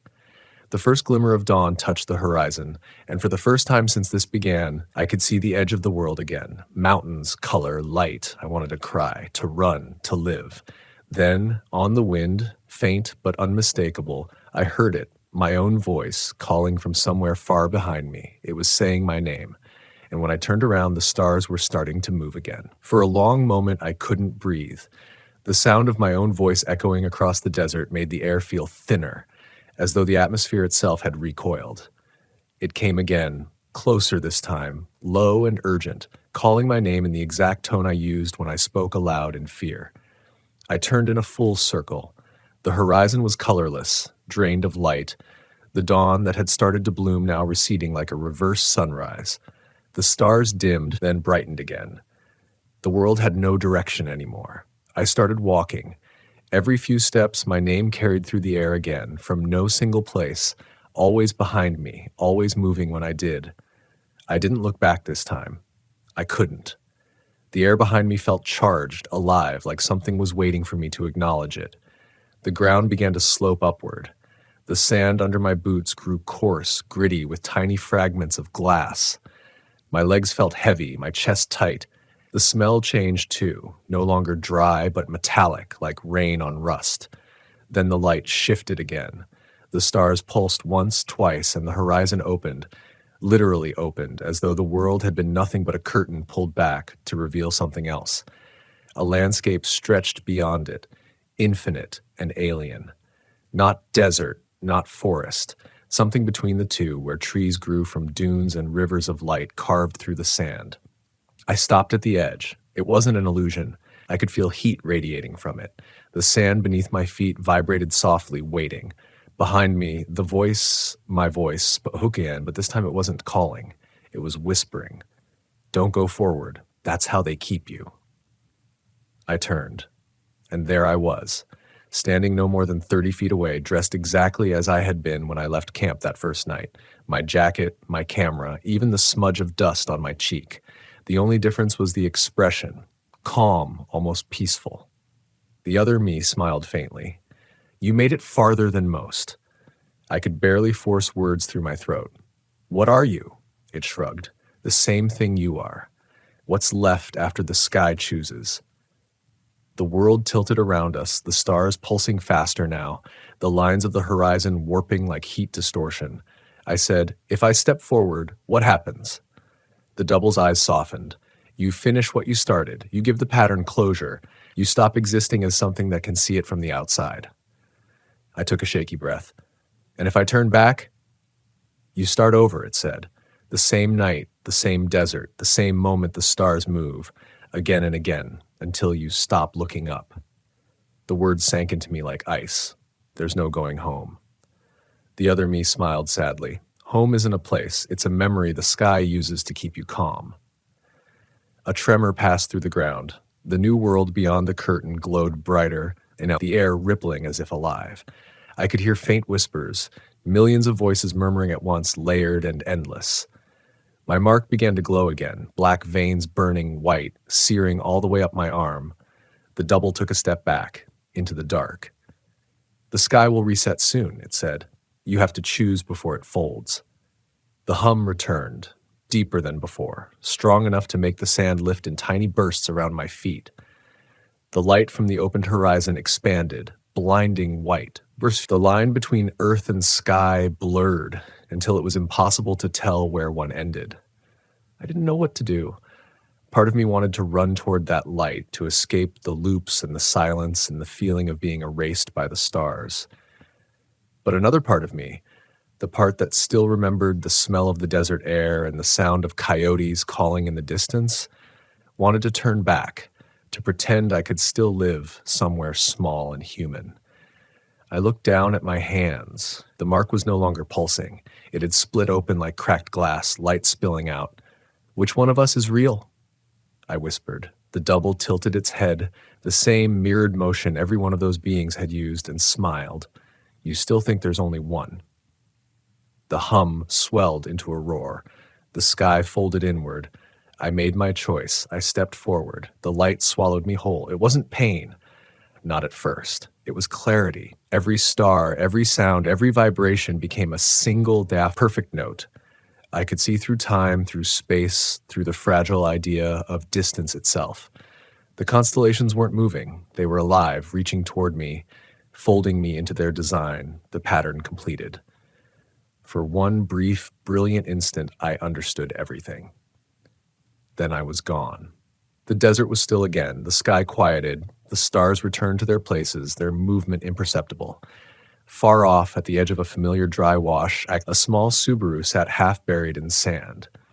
Inside, a camera rested on the passenger seat, its screen flickering with a single photograph. A perfect night sky. Constellations in order, no sign of distortion. Only in the bottom corner of the frame, faint and almost invisible, was a reflection. Someone standing beneath the stars, head tilted upward, eyes glowing faintly with light. The timestamp read 6:23 a.m. And if you look closely, if you stare at the stars long enough, you'll see it too. They're moving again.